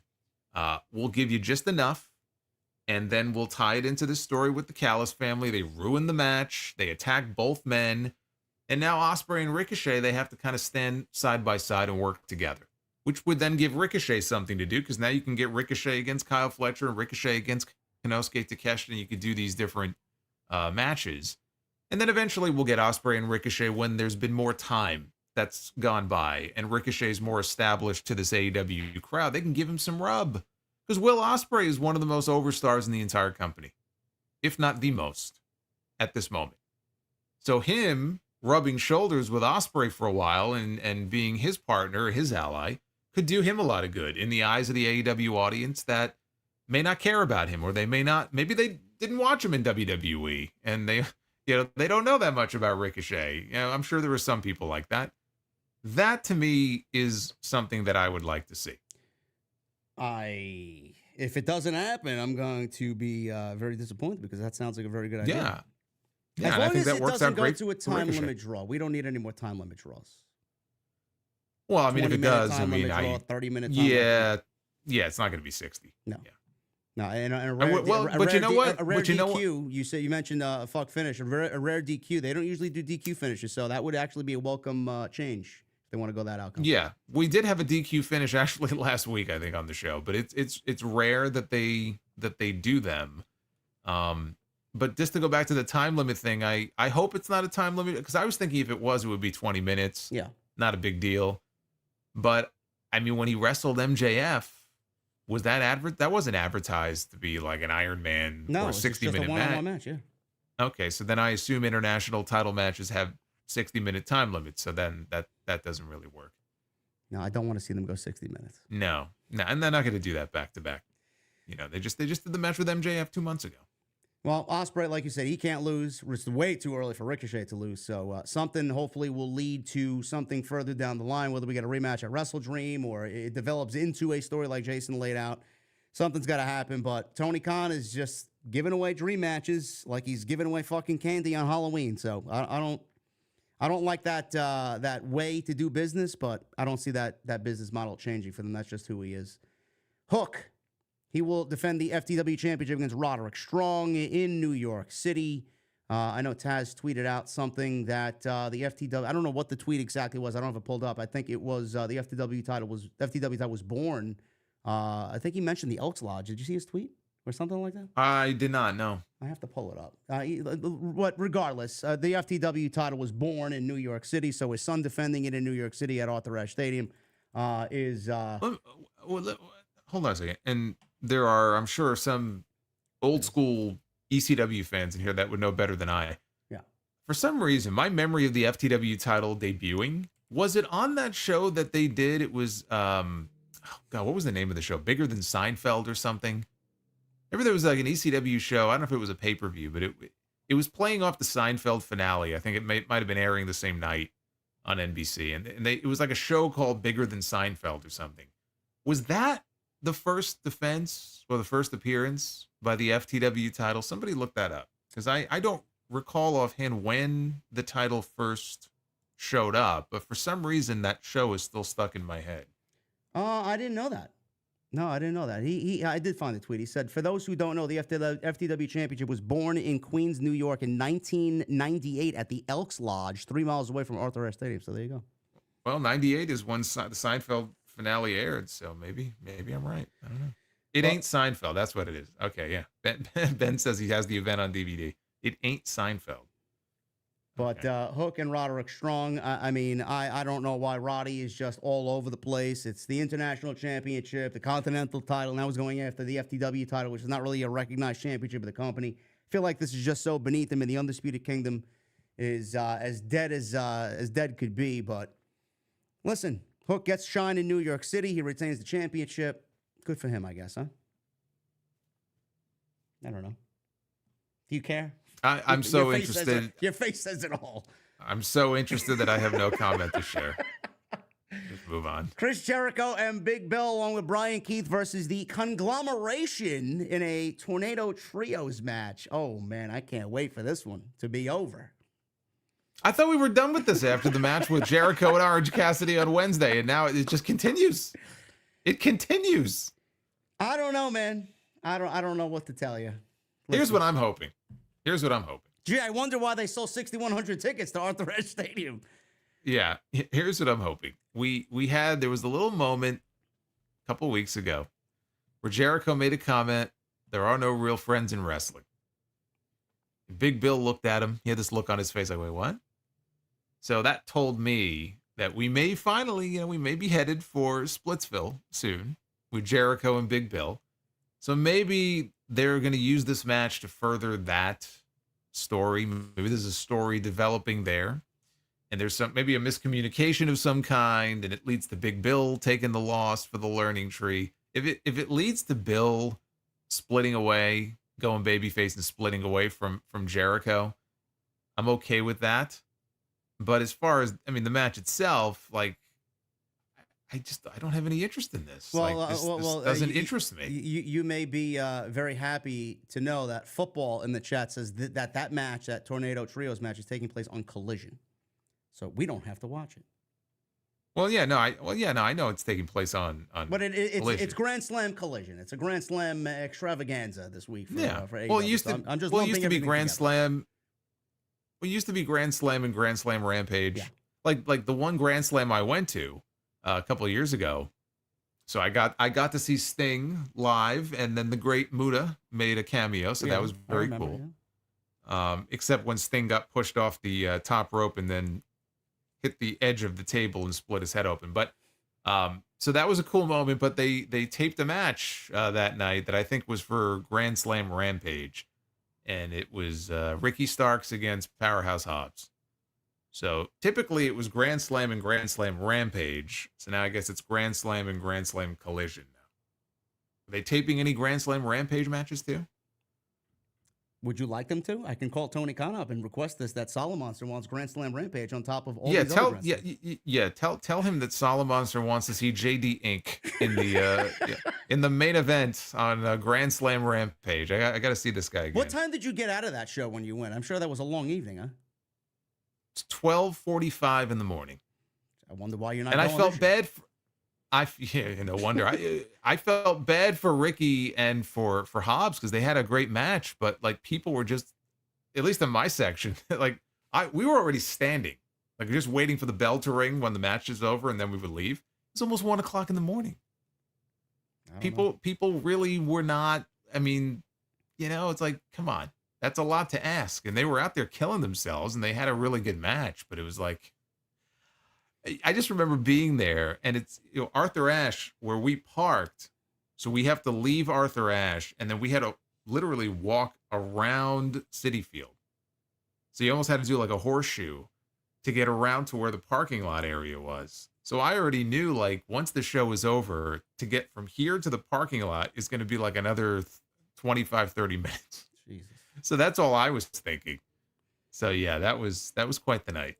Yeah, guys, that's happening on Saturday night. Up to you if you want to watch it or not. I know where I will be, and it's not on my couch watching Collision. Kazuchika Okada, this is also a Collision match. Okada versus Sammy Guevara for the AEW Internet. I was going to say international. I don't know what fucking titles they got anymore. Continental Championship. This is an eliminator match. If Sammy Guevara wins, he's the number one contender for the Continental title. I mean, good for Sammy, I guess. I just feel like Sammy hasn't really been involved in much of anything. They got him on Ring of Honor, teaming with Dustin Rhodes. He's the Ring of Honor Tag Team Champion with Dustin Rhodes. I was going to say, can I ask a question? Sure. Am I going to get yelled at by the AEW fans if I ask this question? I'm sure you will be, but I don't care. Go ahead. Okay. Sammy Guevara wrestled Ricochet and lost a few weeks ago. Uh-oh. He's also one half of the Ring of Honor Tag Team Champion. So why is he wrestling Okada? I don't have an answer for you, bro. I mean, I guess he just I'm the man of many words on most nights. You stumped me. I don't know. I mean, I guess he just, I know why he spit the challenge out on TV, but like why was this match even booked in the first place? Because we're not allowed to ask these questions. Is it a case where is it a case? I know, but is it a case where Tony Khan wants Sammy maybe to be on the 5-year anniversary of Dynamite? He was in the opening match on the very first Dynamite against Cody Rhodes. But in order for him to, I guess, be on that show, he would have to beat Okada, who has not been beaten since he signed with AEW. Would you have Sammy Guevara be the first person to beat Kazuchika Okada just to get a rematch against him on the 5-year anniversary of Dynamite? Because I wouldn't. Is anywhere near this fucking show. I wouldn't. Not when Okada is getting ready to wrestle Takeshita. So, I mean, I'm certainly hoping that this is a win for Okada, but it's an eliminator match. It's not a title match, so you never know. Listen, guys, you ask these questions in the general public on social media, and you're met with a ton of discourse, so tread carefully. We don't know.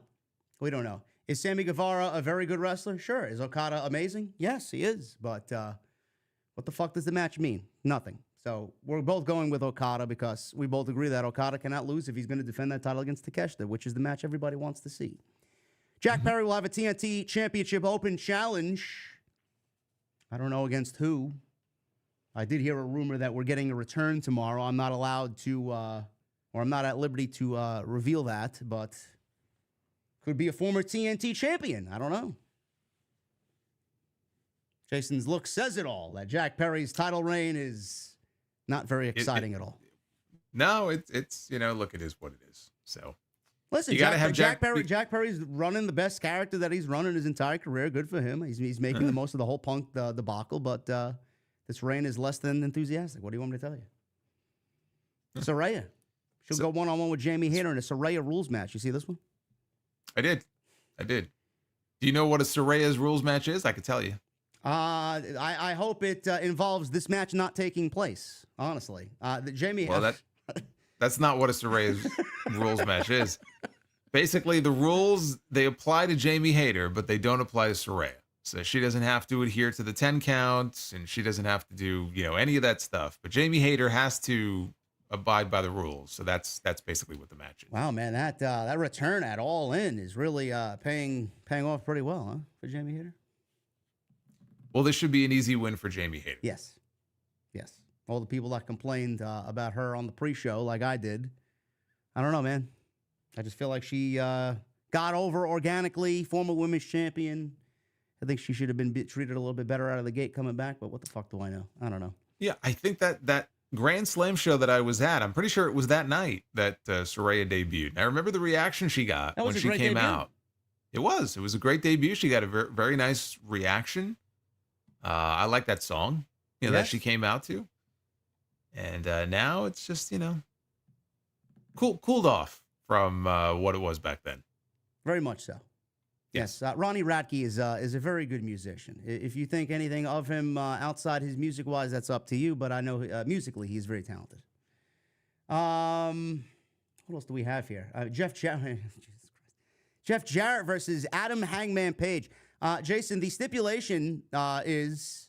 Do you want to let everybody know this unbelievable stipulation that Tony Khan has given us in this match? We were talking about it before. You didn't even know what the stipulation was. I had to correct you and fill you in on exactly what it was. It is a lumberjack strap match. So Jeff Jarrett is promising to whip the skin off of Hangman Page, and we're going to have any number of people surrounding the ring. I'm sure it'll be, a bunch of the mid-card guys. You'll have, your Jay Lethal and Satnam Singh and Sanjay Dutt, and maybe the Outrunners will be out there. They may Commander, I'm sure they're all Tony Khan's favorites will be out there. The Beast Mortos, JD Inc. Maybe JD Inc. will be out there, right? Maybe. Anyway, Hangman is... this JD Inc. I think this is it has to be a rib. JD Inc. Who the fuck is JD? I looked him up. I couldn't find no history on him. He had ink his entire body except his fucking face. I mean, his whole body was all... I know he had the Undertaker tattoo as well, but I don't know where the fuck he came from. Who is he? Is he bagging groceries at Walmart? I don't know. I think you would appreciate the fact that he has your name. He's your namesake. That you would be a fan of his. So does our potential vice president, but I'm not. I mean, JD Inc. I mean, what a superstar name that is. Of course, Well, and maybe we'll get him on Hog. Maybe make a name out of him. Maybe, or maybe he should work with Jericho because Jericho got Action Andretti over, so maybe he could do the same for JD Inc. and he could work his magic. This Page and Jarrett feud, though, we all questioned it. I don't know what the love is for Jeff Jarrett on TV. They got so many talents that are looking for TV time, but here we are giving 50-year-old Jeff Jarrett some TV time. And granted, he's an old school guy. I know. He's done a good job at the role that Tony's given him, especially away from that stupid fucking group that he's been around. I wish Jay Lethal would get the same treatment because he's very great. But I don't know what this does for Page. I feel like this is just holding Page back. Like he's going to obviously go through Jarrett, but what does this do for Page? Well, he's not challenging for the world championship right now, which is what I was hoping that they were building to. I was hoping we would get him and Danielson at WrestleDream. That's what I want to do. Then I would have put the title on Hangman. So they're not going in that direction. Swerve, now we're seeing reports that he might be back sooner than expected. Is he going to show up? I wonder why. well, I mean, they could definitely use him right Yeah. now. So is he going to show up possibly tomorrow night? I don't know. What else do you do with Hangman? I guess if he's not going to go after the world title, which he has made it very well known, he wants that belt back, and he vanquished Swerve for the time being at All Out. Then I guess this is just their way of biding time. It gives Hangman a spot on the show. It gives him somebody that he can beat, because if he beats Jeff Jarrett, who gives a shit? Not like they're building Jeff Jarrett for the future. But yeah, it just feels like they're just kind of killing time until they get to whatever the next thing is that he's going to be doing. And I'm wondering if maybe it is Swerve. Maybe Swerve just shows up and we go right into another Swerve and Hangman match. I wouldn't do that. I would not do that at all. No, I mean, I would do it when Hangman gets the belt. Yes. Then you build to it and you have Swerve take the belt off of him. To just go right back into it would be incredibly stupid. I hope that's not what they have planned. Well, it says here Prince Nana is slated to show up on tomorrow's show to give an update on Swerve Strickland, so we'll know more about Swerve tomorrow. And Mariah May, she will defend the Women's Championship against Yuka Sakazaki, which, I mean, I'm sure they're going to sell a ton of tickets tomorrow just based off this one match alone. But this is obviously just a precursor to Mina. Mina is coming back to AEW. Yes, she is. Yeah. And we're all very grateful for it, too. So that's going to be more than likely the Wrestle Dream match. So we'll see what story plays out there. But as far as this show, compared to years prior, very lackluster show. Should be a decent one and much better than what we got last week and the week before that. But I just don't sense any excitement around this year's Grand Slam. And I don't really know what the future of the event holds going into next year. Seeing the tickets this year for New York City is quite sad. 6,100. They'll probably be anywhere between 6,000 and 7,000. But the attendance woes just for this show alone just tell you a lot about how cold the AEW product is. And I don't really know if Tony Khan's going to fix this or if he even cares, if he makes changes appropriate that are needed for the show. I don't know. But looking at the attendance here says a lot. And they need to do something ASAP. I don't know what that is, but it is what it is. I'm not running the show. I'm not booking the show. I'm not the CEO. But I care a little bit too much. I don't want to see them. I mean, they got a $200 million, hopefully, TV deal coming per year. So they're sitting pretty. Miro ain't sitting pretty, though, Jason. He asked for his release. He wants out. I don't really blame him. But Sean Ross Sapp of Fightful reported that Miro, formerly Rusev in WWE, has asked for his AEW release. Miro hasn't wrestled for AEW at all this year. That's quite the statistic right there. Well, I'll give you a better statistic. Do you know how many matches that this man has had in the last 2 years since he signed that contract extension? Let me take a guess at this. I'm going to say 7. No, you lowballed it. Really? Okay. Yeah. What is it? Yeah. 11 matches since 2022. Wow. 11 matches. And the question that I posed on my podcast the other day, has anybody on that roster ever made off with more of Tony Khan's money for so little return on his investment than Miro? He's certainly up there, if not at the top of the list, which is one of the and things that we talked about. whoever's at fault for that, whoever you want to blame, that's not even a slight at Miro. I'm just saying. I mean, I'm sure Miro is getting paid very well. He came over from WWE with a lot of fanfare and hope, from some that he would be a bigger star. Rusev Day was discontinued, was killed far too quickly, and he'll get a shot in AEW to be a bigger star.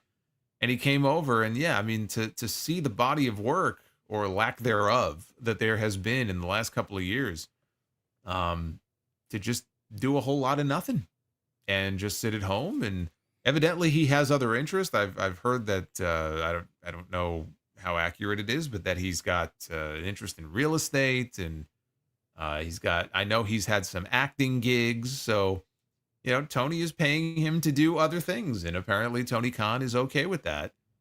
And Miro is just kind of sitting at home. I don't know what he's waiting for. I'm not even sure if he wants to come back or not, but there have been reports that he has, I think earlier this year, pitched an idea to work a program with Jon Moxley. That didn't happen. I don't know why. There have been reports in the past that creative has been presented to him and he has rejected it. Whether that's accurate or not, that's been reported as well. And I just look at this, and it's one of those situations where you sign a contract and you should abide by the contract. I get that.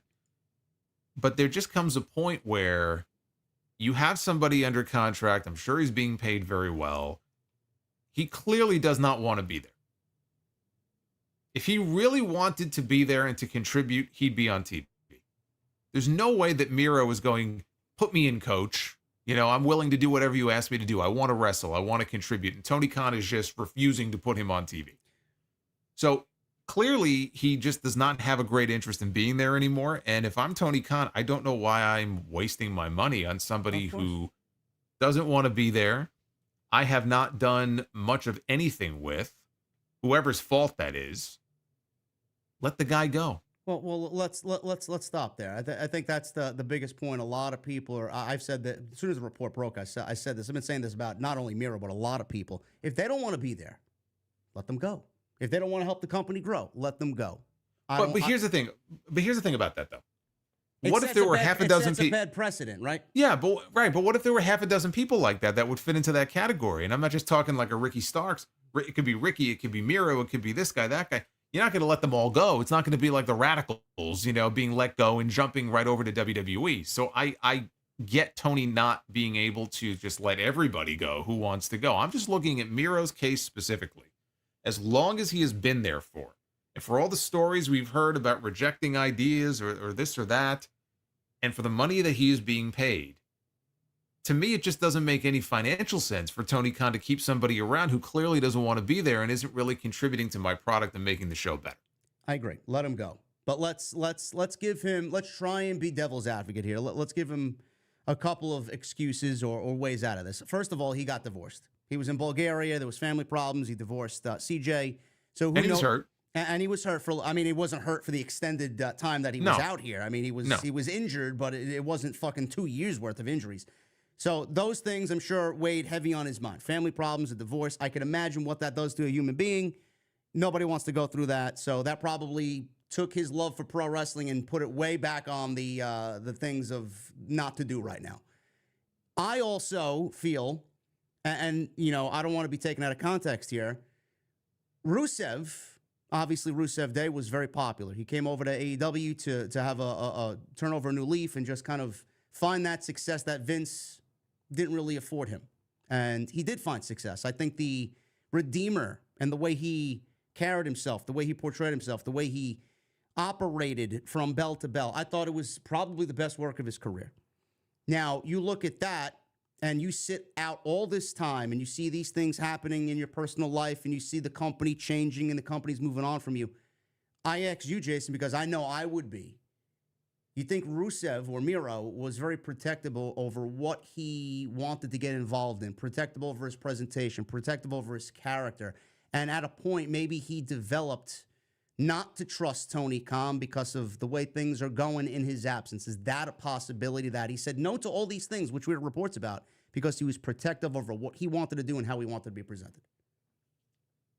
I mean, clearly that was the case, because why else would he reject all of these ideas if he didn't feel like it was something that was going to benefit him? Well, you hear nasty rumors. Oh, he didn't want to put this one over. He didn't want to work with people. I know. Blah. And we don't know how many of those stories are accurate, or maybe they're partially accurate. So we'll just mention that right off the bat. But obviously, if he was being presented with creative, he was saying no.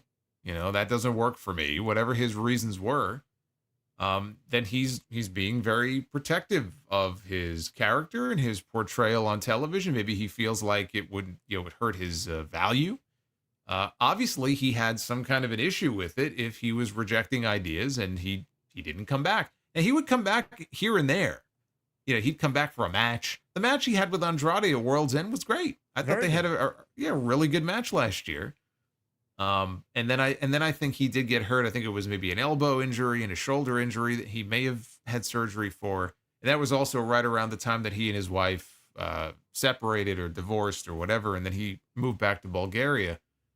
So yes, all of that was going on. But again, he's been really out of the mix a lot longer than that. So that doesn't really account for all the other time that he has missed.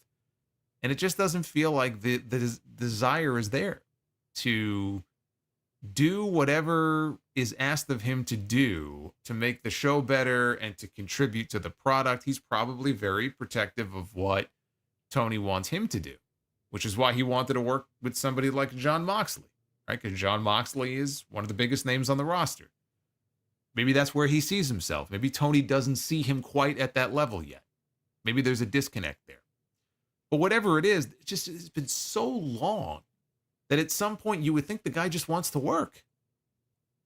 Nobody is forcing him, I don't think, to stay home. So how interested is he in even wrestling anymore? I don't know.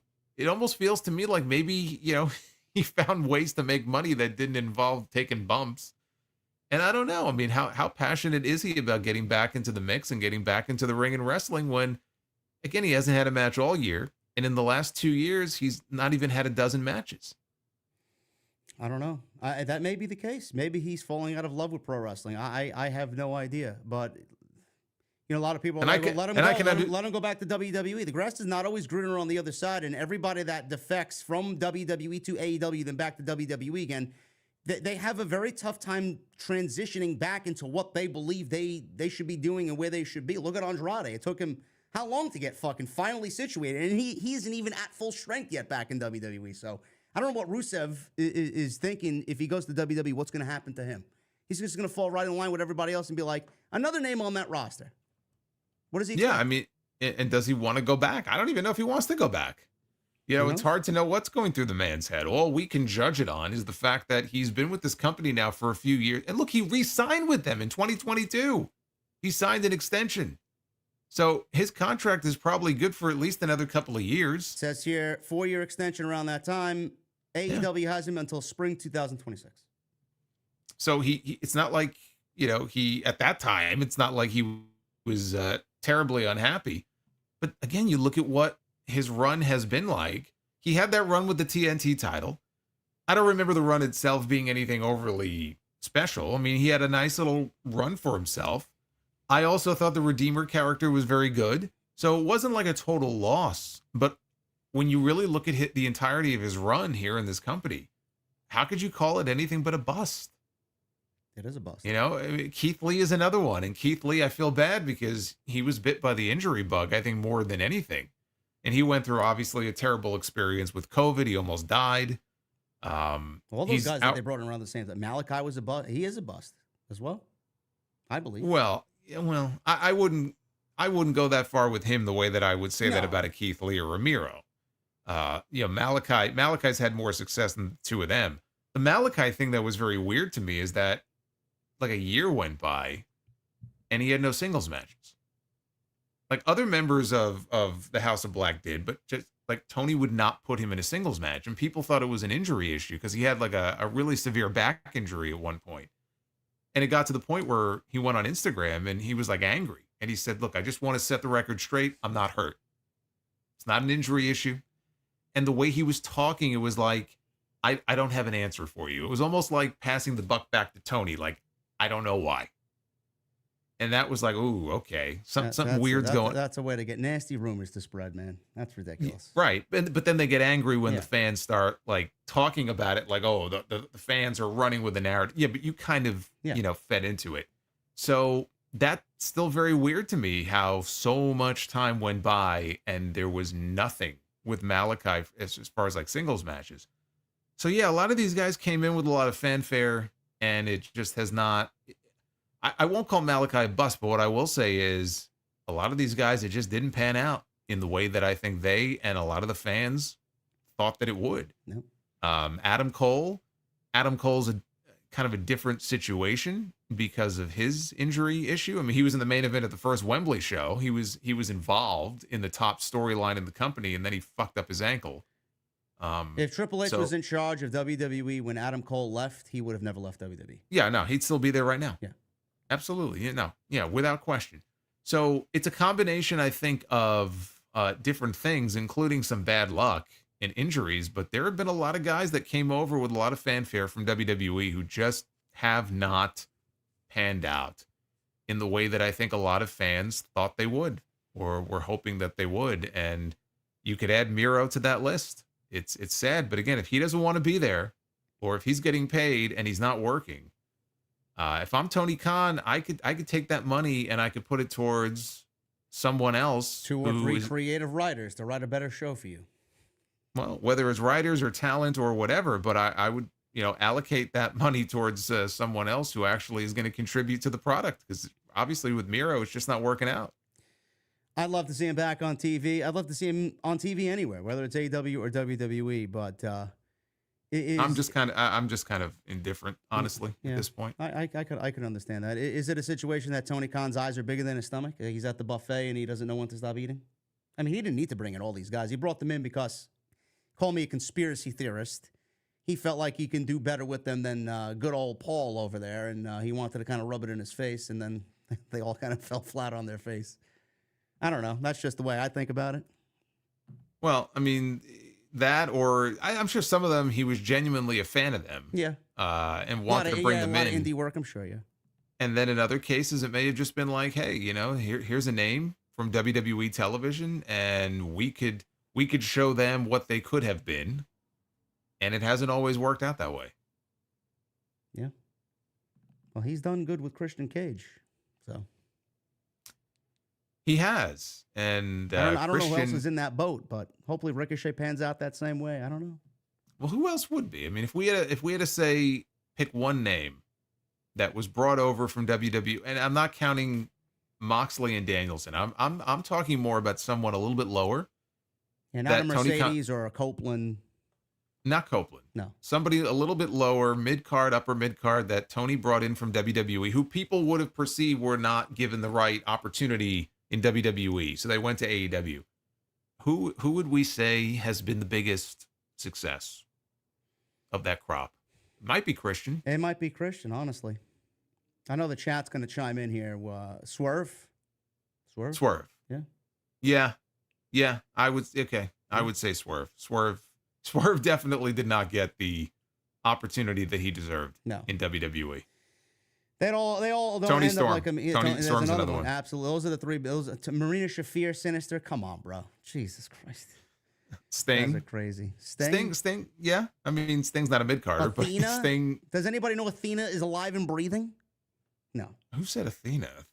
Oh, because she's now the longest reigning champion of any kind in Ring of Honor history. What is the saying? If a tree falls in the forest, nobody sees it or hears it. Did it actually? Nobody hears. Nobody hears it. Did it really fall? Fuck out of here.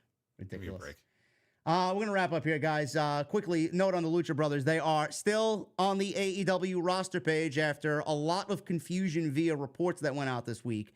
Fightful is putting out this report, and they asked the AEW and WWE in official capacity on the status of either talent, both Penta and Rey Fenix. They did not get an answer. Regarding that merchandising was underway and being made, Lucha Blog noted on Twitter that WWE is quickly making Lucha Brothers merch, while AEW didn't want to make this a talking point. Those trademarks were out there months ago as well. They're getting WWE own gimmicks and their own merch. They held on to some merch rights with AEW, but it is a completely different setup. So there was I don't know if you saw, there was an Instagram post. It might have been while we were live that Rey Fenix posted. What did he say? It's breaking news. I don't know. It was in Spanish, so but it was an image of him and Penta. It was in black and white, and it sounded, from what I could ascertain, like maybe a goodbye message. So, I mean, we kind of already knew they were on their way out. Yeah, I mean, we can't say anything yet in an official capacity, but I think everybody is working under the presumption that they're going to be headed to WWE. So no matter what this report says or what the previous report said, I think everybody knows they're going to end up in WWE. Yes. So where they land, I don't know. I mean, they said that they want to go to the main roster. We talked about this with the Motor City Machine Guns. They reportedly may be requested to stay in NXT for the time being, or go to NXT for the time being, while the Lucha Brothers want the main roster. Whatever the case may be there, we don't really know what the truth is, but if they go to the main roster, I could see them ending up on SmackDown. If they're going to go move it to SmackDown for 3 hours, I think that would be a good move for them. But last night we got that little circular Viking-esque symbol nonsense that we saw on Monday Night Raw. A lot of people were like, "Oh, it's Rey Fenix and Penta. Look, there's an RFP." No, guys, No, yeah, all you social media sleuths had You that mean- one you mean- deciphered you mean within R- minutes. You mean RF video is coming to Monday Night Raw? Really? I don't know. Wes, Yeah. a lot of people actually. I don't know if you talked about this. The symbols in the circle spell war in some Viking language or whatever. So I'm like, the War Raiders coming back? Is Triple H going to change the name back to the War Raiders? I hope that's the case. They should. Yes. He gave LA Knight his name back. I don't know. We'll see. Give them their name back. We will see. And Why not? And finally, guys, Daniel Garcia. There was a news article on Daniel Garcia today.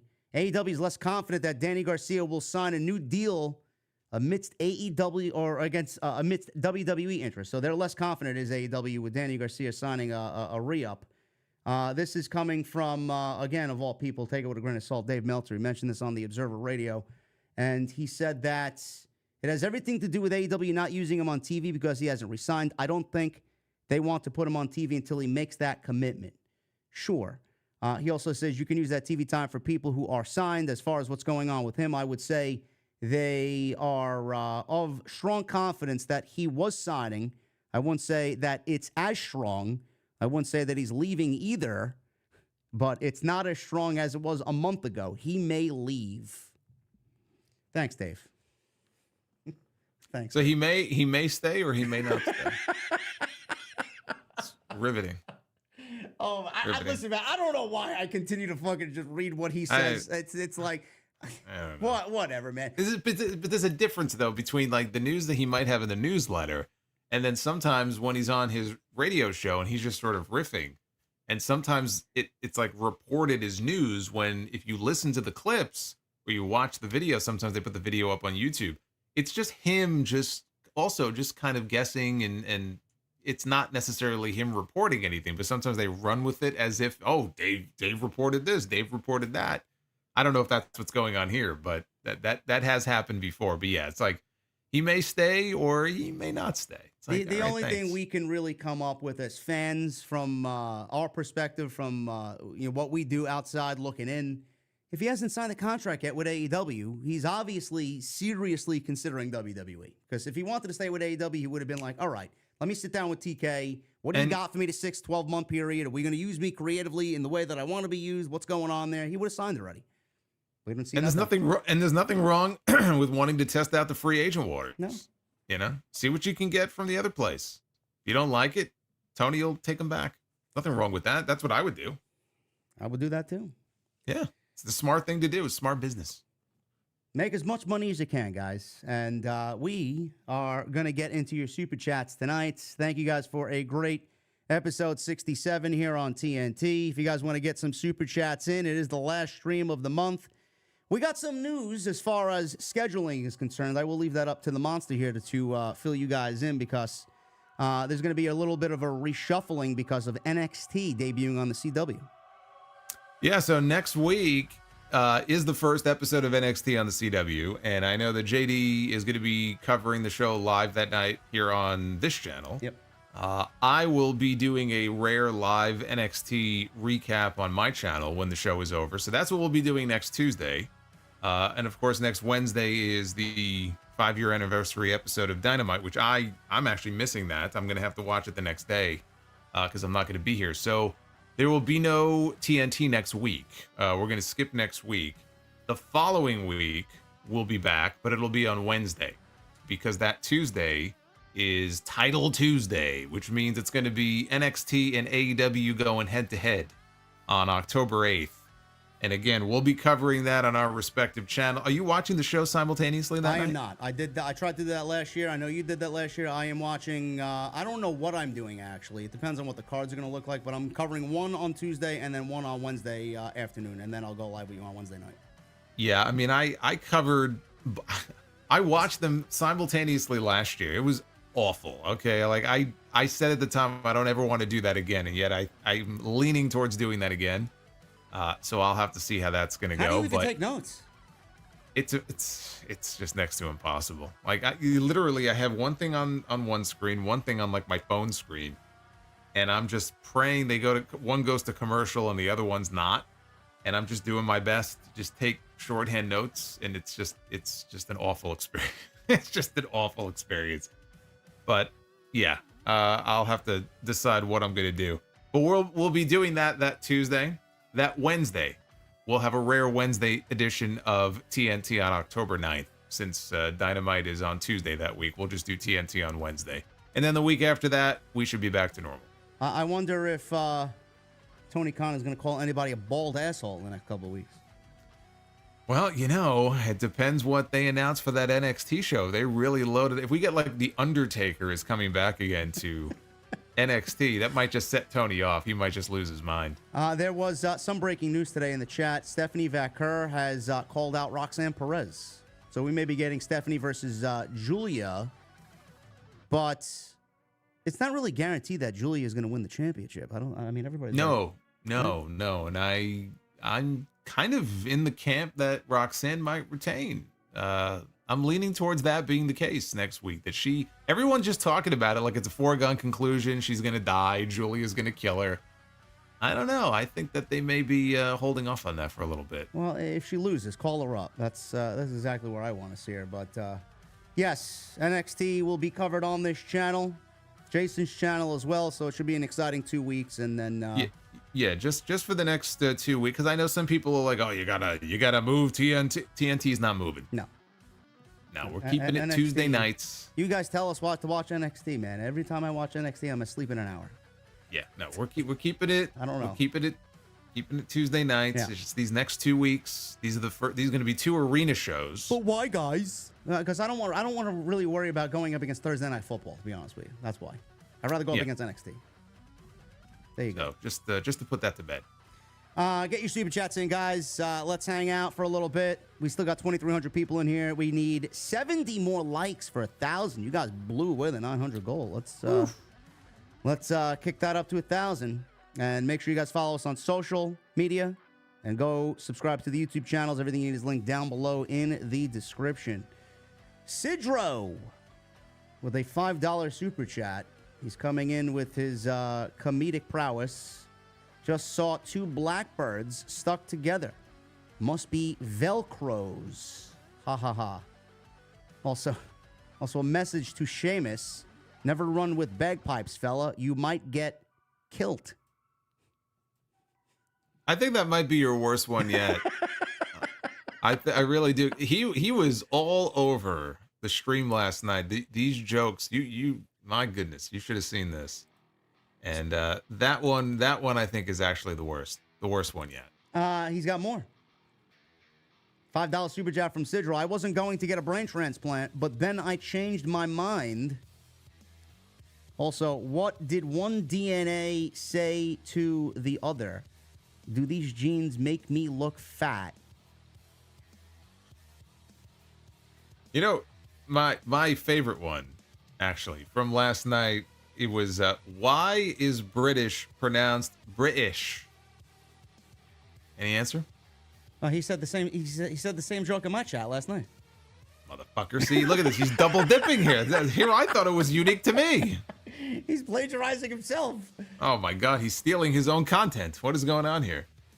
We got a $2 super chat, and thank you, Sidro. We love you, bro. Thank you. The pacifist with the $2 super chat. That's the Streisand effects, boys and girls. In regards to what? In reference to. There's no context there. In reference to what? We've been talking about 50,000. That came in at 8:43, guys. I don't even know what the fuck we're talking about at 8:43. I think we were still talking about the Mets and the Braves at 8:43. Probably. Scott Woodford with 19 months. Thank you, bro. So excited for this episode. And Skull Vikings. Yeah, you football fanatics, man. I don't know. I got baseball too. I got another 5 games to worry about. Ricky Cornflakes with a $4.99. Shout out my hologram bros. Hashtag hologoat. Is that one of your peoples? Ricky Cornflakes? Yes. Okay. Yes. Shout out to Ricky.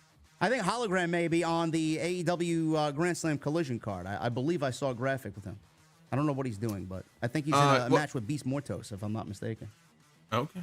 A tag team match sure. of sorts. Is it the Beast Mortos or is it JD Inc.? I don't know.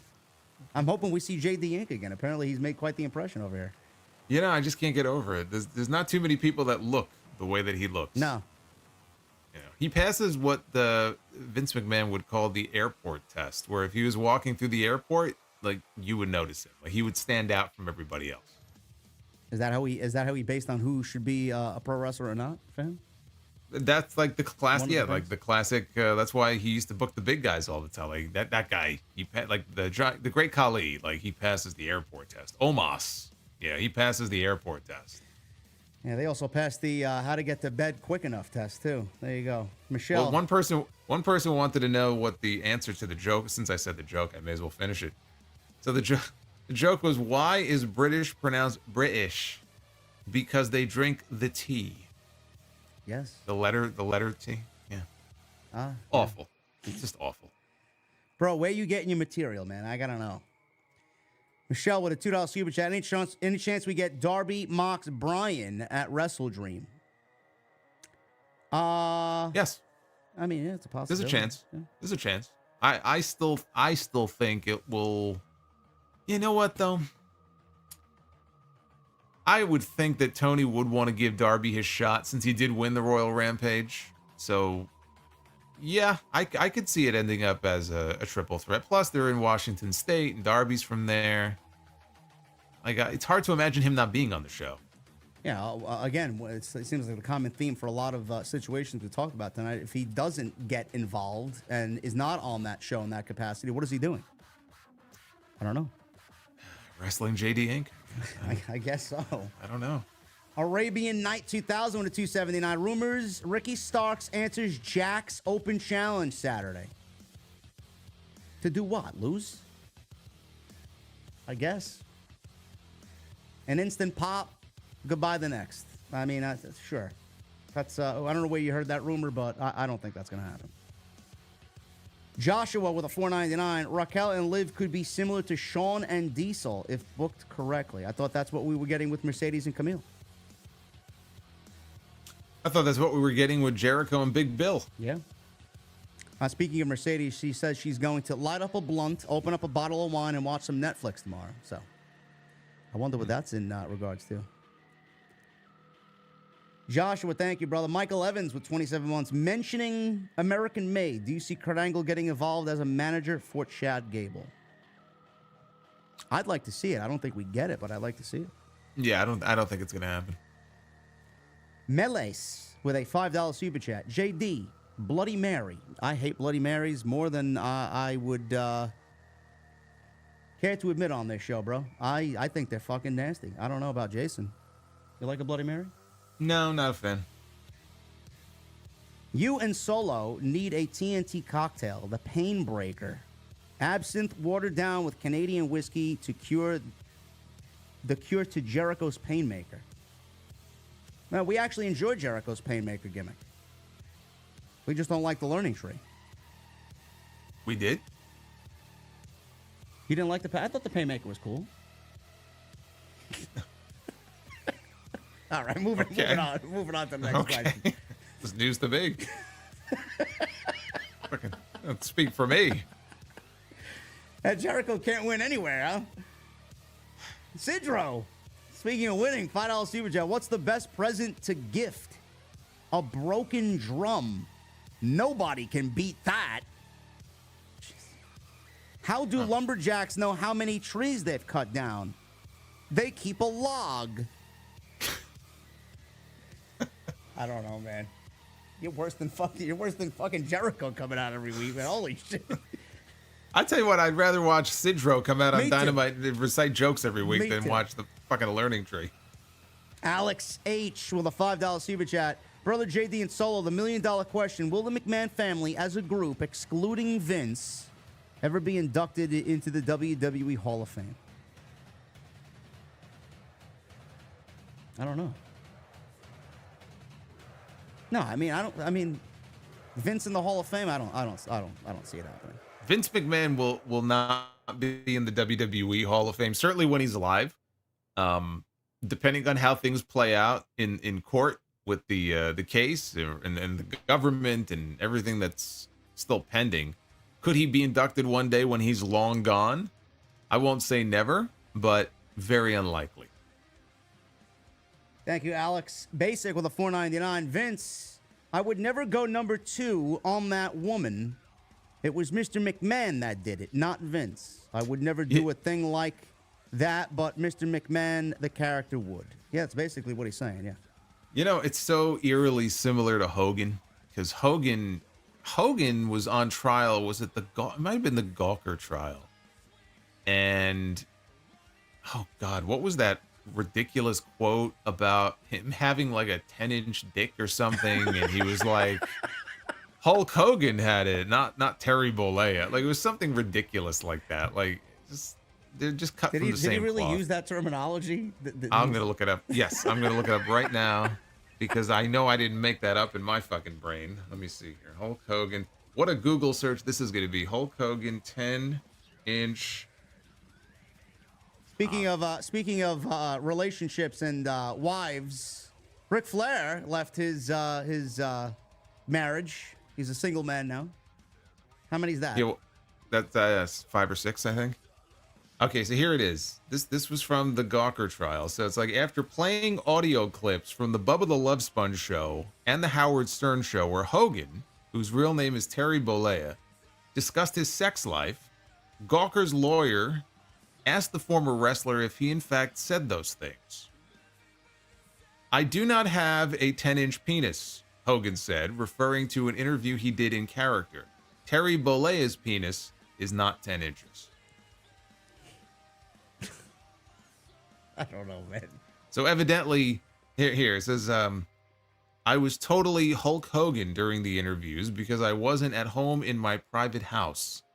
So for those of you who grew up, fans of Hulkamania and all that, one thing I bet that you did not know about Hulk Hogan was his size, and so now you know. I don't. These guys are fucking ridiculous, man. They're all like, the steroids have rotted their brains. That's really what's happened here. Yeah, it has to. I didn't know of that. That's new information to me. But now we are very much fulfilled for that information tonight. Yes. Basic, thank you, brother. Justin Toner with a $10 super chat. Hey guys, great show tonight. Huge surprise on NXT with Stephanie Vaquer finally showing up.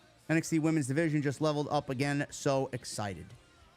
Yeah, I'm excited for that show next week. Hopefully they change my mind and change NXT for the better, man. I know those shows usually are just overloaded and they go back to normal after their debut episode, and the next 2 weeks going to really be not like what NXT is going to be every week, but I'm excited.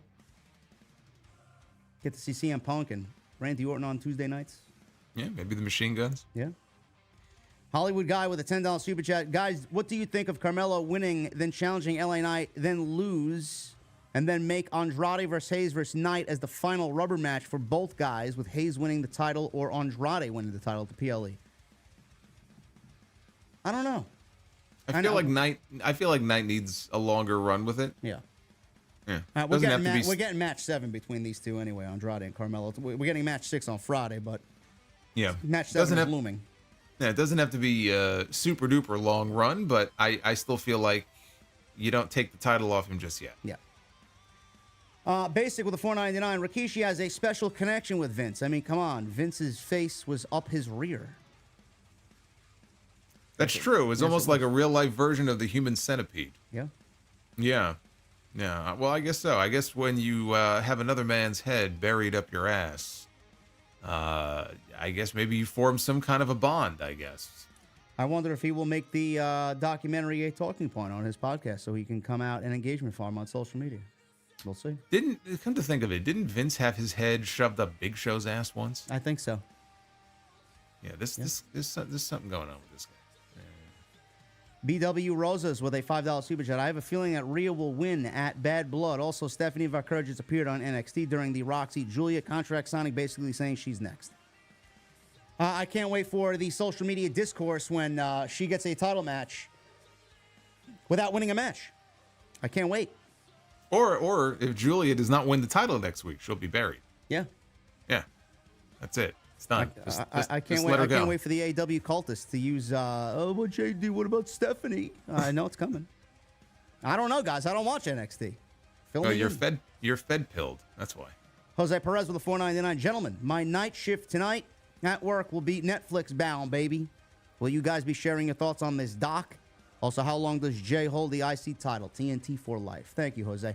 Yes, we will be watching at our own leisure. We will be sharing our thoughts, whether it's on this show or individually or both. And Jay, I don't know, we said earlier, it's probably a month or so, maybe less than that.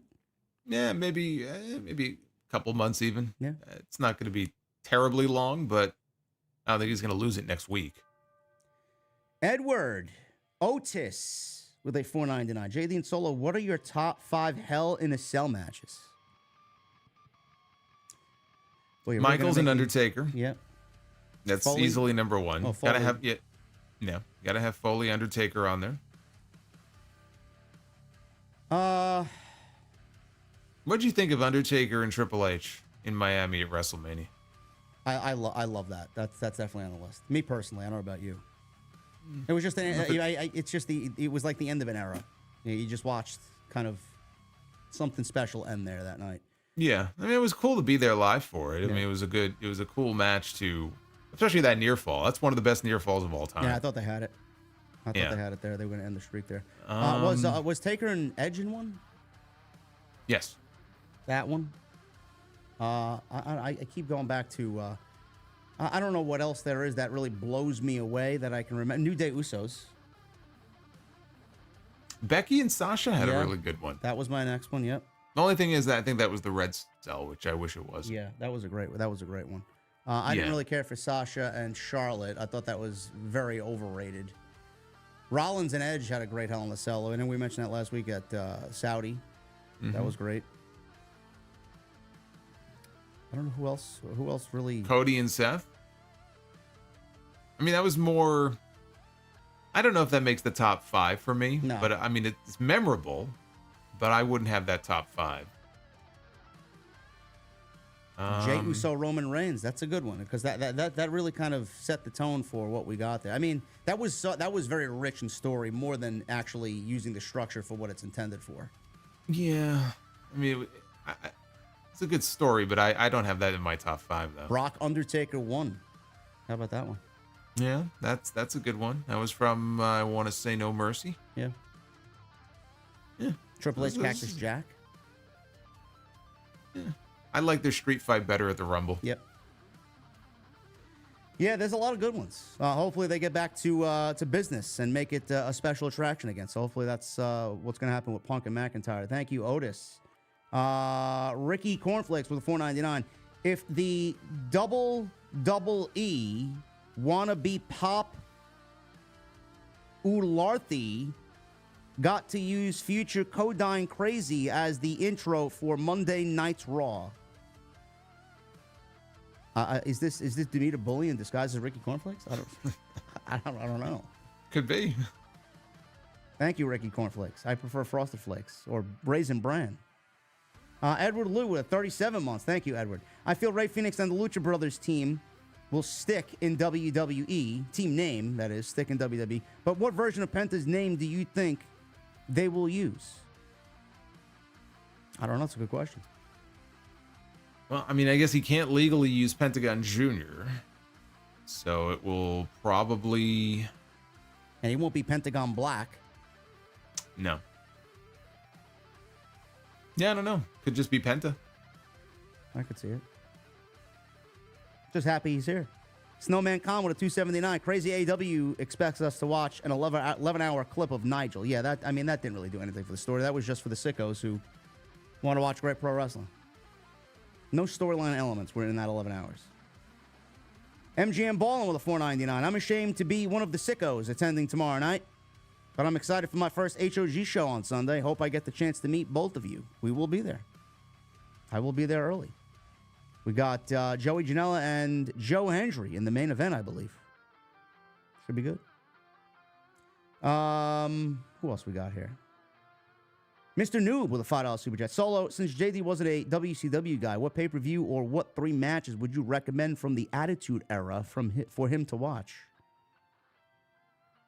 Talking Attitude Era from WCW or W? Yeah, around the same time. WCW. Yeah, from WCW. Okay, well, Goldberg and DDP from Halloween Havoc 98. Great match. There was a Falls Count Anywhere match at the Great American Bash. This might be 90. Was this 98 or 96? Might have been 96 with Kevin Sullivan and Chris Benoit, where they fight into the men's bathroom and there's a woman in there, and Dusty Rhodes just completely freaks out on commentary about a woman being in the men's bathroom. So that's what stands out to me about that. There was a great title match on Nitro, actually two of them, but there was one I think in 98 and one in 99 for the WCW title with Sting and DDP.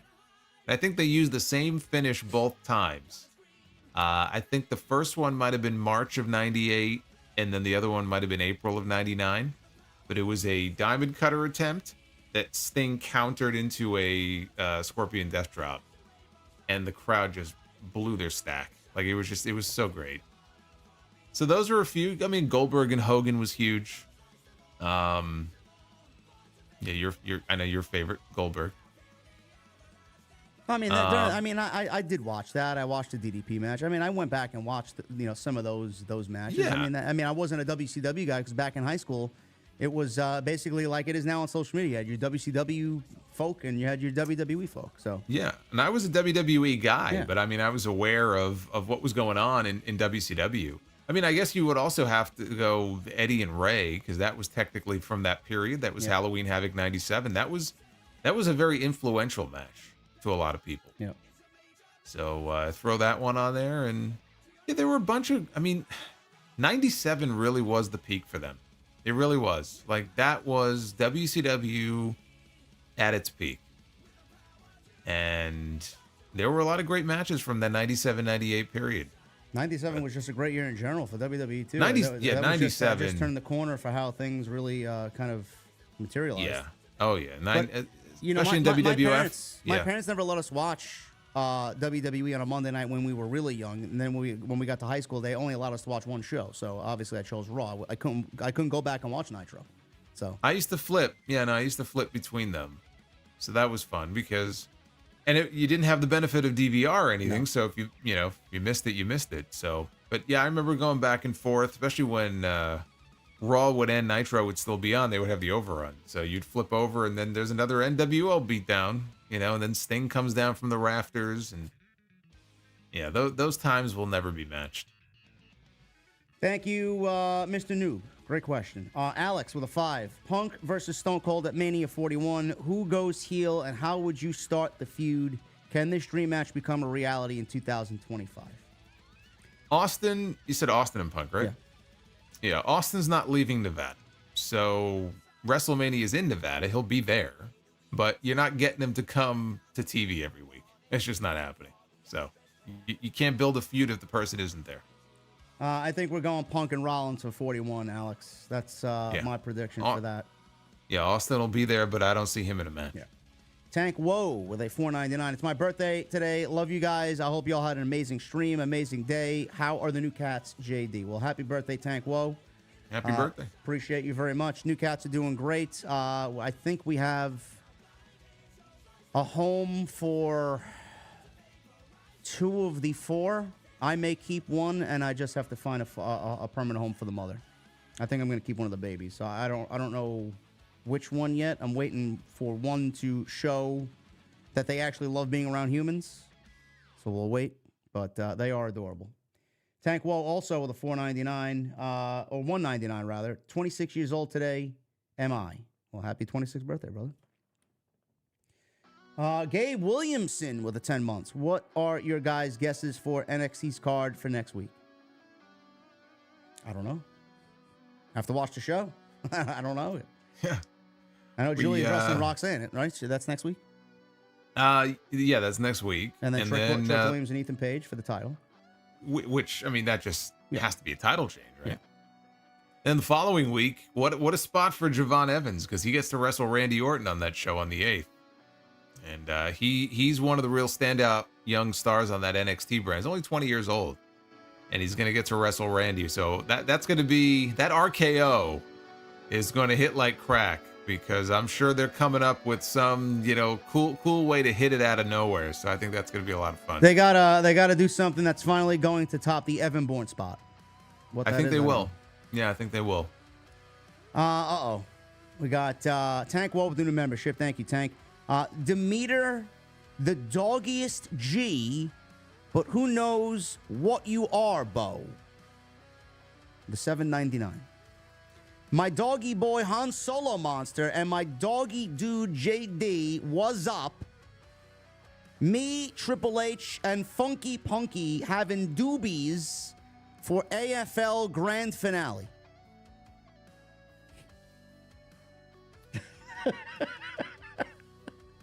Jason doesn't do doobies, bro. I don't know. You can do doobies with Triple H and Funky Punky, but not. I don't think they've been called doobies in about 45 years either. So I haven't heard. Boy, I felt like I was like watching Shaft or something here as you were reading that. Thank you, Demeter. Dom Wapo with 15 months. I miss Ricky Starks and Kenny Omega on my TV. Hopefully they will be back soon. Always love hearing you guys talk TNT. It's always the place to be. Thank you, Dom. Appreciate that. Thank you, man. Thank you. Triple M. $2 super chat. I stacked bounties, only doing weekly raids till episode 2. I haven't played in 3 weeks, bro. Completely bored. Rome Collector, 84, with a $5 super chat. Ray Phoenix said, Bendita, Lucha Libre, gracias por todo. Blessed Lucha Libre, thank you for everything, is what it translates into in English. He will be in soon. Freak like Navjeet with a $1.99. No TNT next week. What am I supposed to... Oh, my God. Do I have to read this? No TNT next week. What am I supposed to beat off to? Great. It's unbelievable. We attract all comers. Legitimately. Yeah, I was going to say literally, apparently. I don't know if you meant to do that, but wow. That's... Mason, which one? Which one though? I mean, don't ask any more questions. Which one? No. Which one? Right. Mason the Legend, $1.99. How long will Jey Uso have the title? I don't know. I think he's going to hold the title for as long as Gunther held the IC title. I'm clearly joking. I don't know. I'll give it to Survivor Series. Before then, he'll lose it. SMC S McPhee, that's his name. 101. $5. Hey. S. McPhee. JD and Solo. I like Braun Breaker's character depth they are building. Able to destroy anyone, but his arrogance can cost him at any moment. Is Sammy and Jay. I mean, I thought the story for the match was great. I loved what they did with Braun's character. He's someone that is just so naturally cocky and confident that it's going to eventually bite him in the ass, but he always comes back and he kind of corrects that. So I see that happening here, honestly. Yeah. Yep. We got the Nerdy Sports Guy with a $5 super chat. Great show again, as per usual, gents. When do you all think Swerve makes his return? Also, I know you're both ready for playoff baseball. Go Phillies, devil emoji. I am not ready for playoff baseball because the Braves aren't in the playoffs at this point in time. They are one game back. The Mets are, though. As long as the Mets make it in and beat the Phillies, I'm good. Yeah. Yeah, I'm trying not to jinx it because we've been here before. Yeah. I know how this game goes, and I'm being cautiously optimistic. Willis 720 with a $7.99. This is the last one. Solomon, so you have a weird head, no hate, just an observation. Hashtag OTS for life. Wow. Thank you, brother. Well, it's got to fit my big brain. Yeah. So, you got to have room for it. There you go. Guys, that's how I fit all this historical wrestling data in my head. It's a lot of data. It is a lot of data. Guys, thank you very much for a great stream. We had upwards towards 2,500 people in here, and you guys kill it every week. Love what the energy is on Tuesday nights. The streams have ended up between anywhere 35,000 to 50,000 views every week, so I know you guys are enjoying it. And as always, I will leave Jason to sound us off for another week of TNT. What's up, brother? What do you got?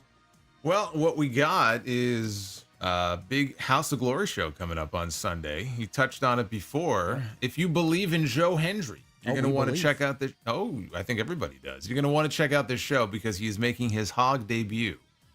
And he's going to be taking on Joey Janela. Zilla Fatu is our Crown Jewel champion. There's been a lot of talk about Zilla lately. He'll be there as well on Sunday. a 6 p.m. start time on Triller TV Plus, or there's some tickets left. You can come down to the NYC Arena. You can say hello to me. You can say hello to this guy over here. We're both going to be there doing commentary. So believe in the glory this Sunday. We will be there. Should be a good show. Hopefully we meet you guys out there. And remember, next week there will be no TNT. So I will keep you guys updated and remind you on social media. And we will figure out what we're doing for the following weeks. It's just going to be a little bit of a reshuffle as far as scheduling goes. But don't worry. As soon as this NXT business is over with, we'll get back to normal business on Tuesday nights. But we appreciate you guys very much for what you gave us tonight. Hit that thumbs up. Hit that subscribe button to both of our channels. All the usual. Social media, you guys know what to do. It's all down below in the description. And we will see you when we see you.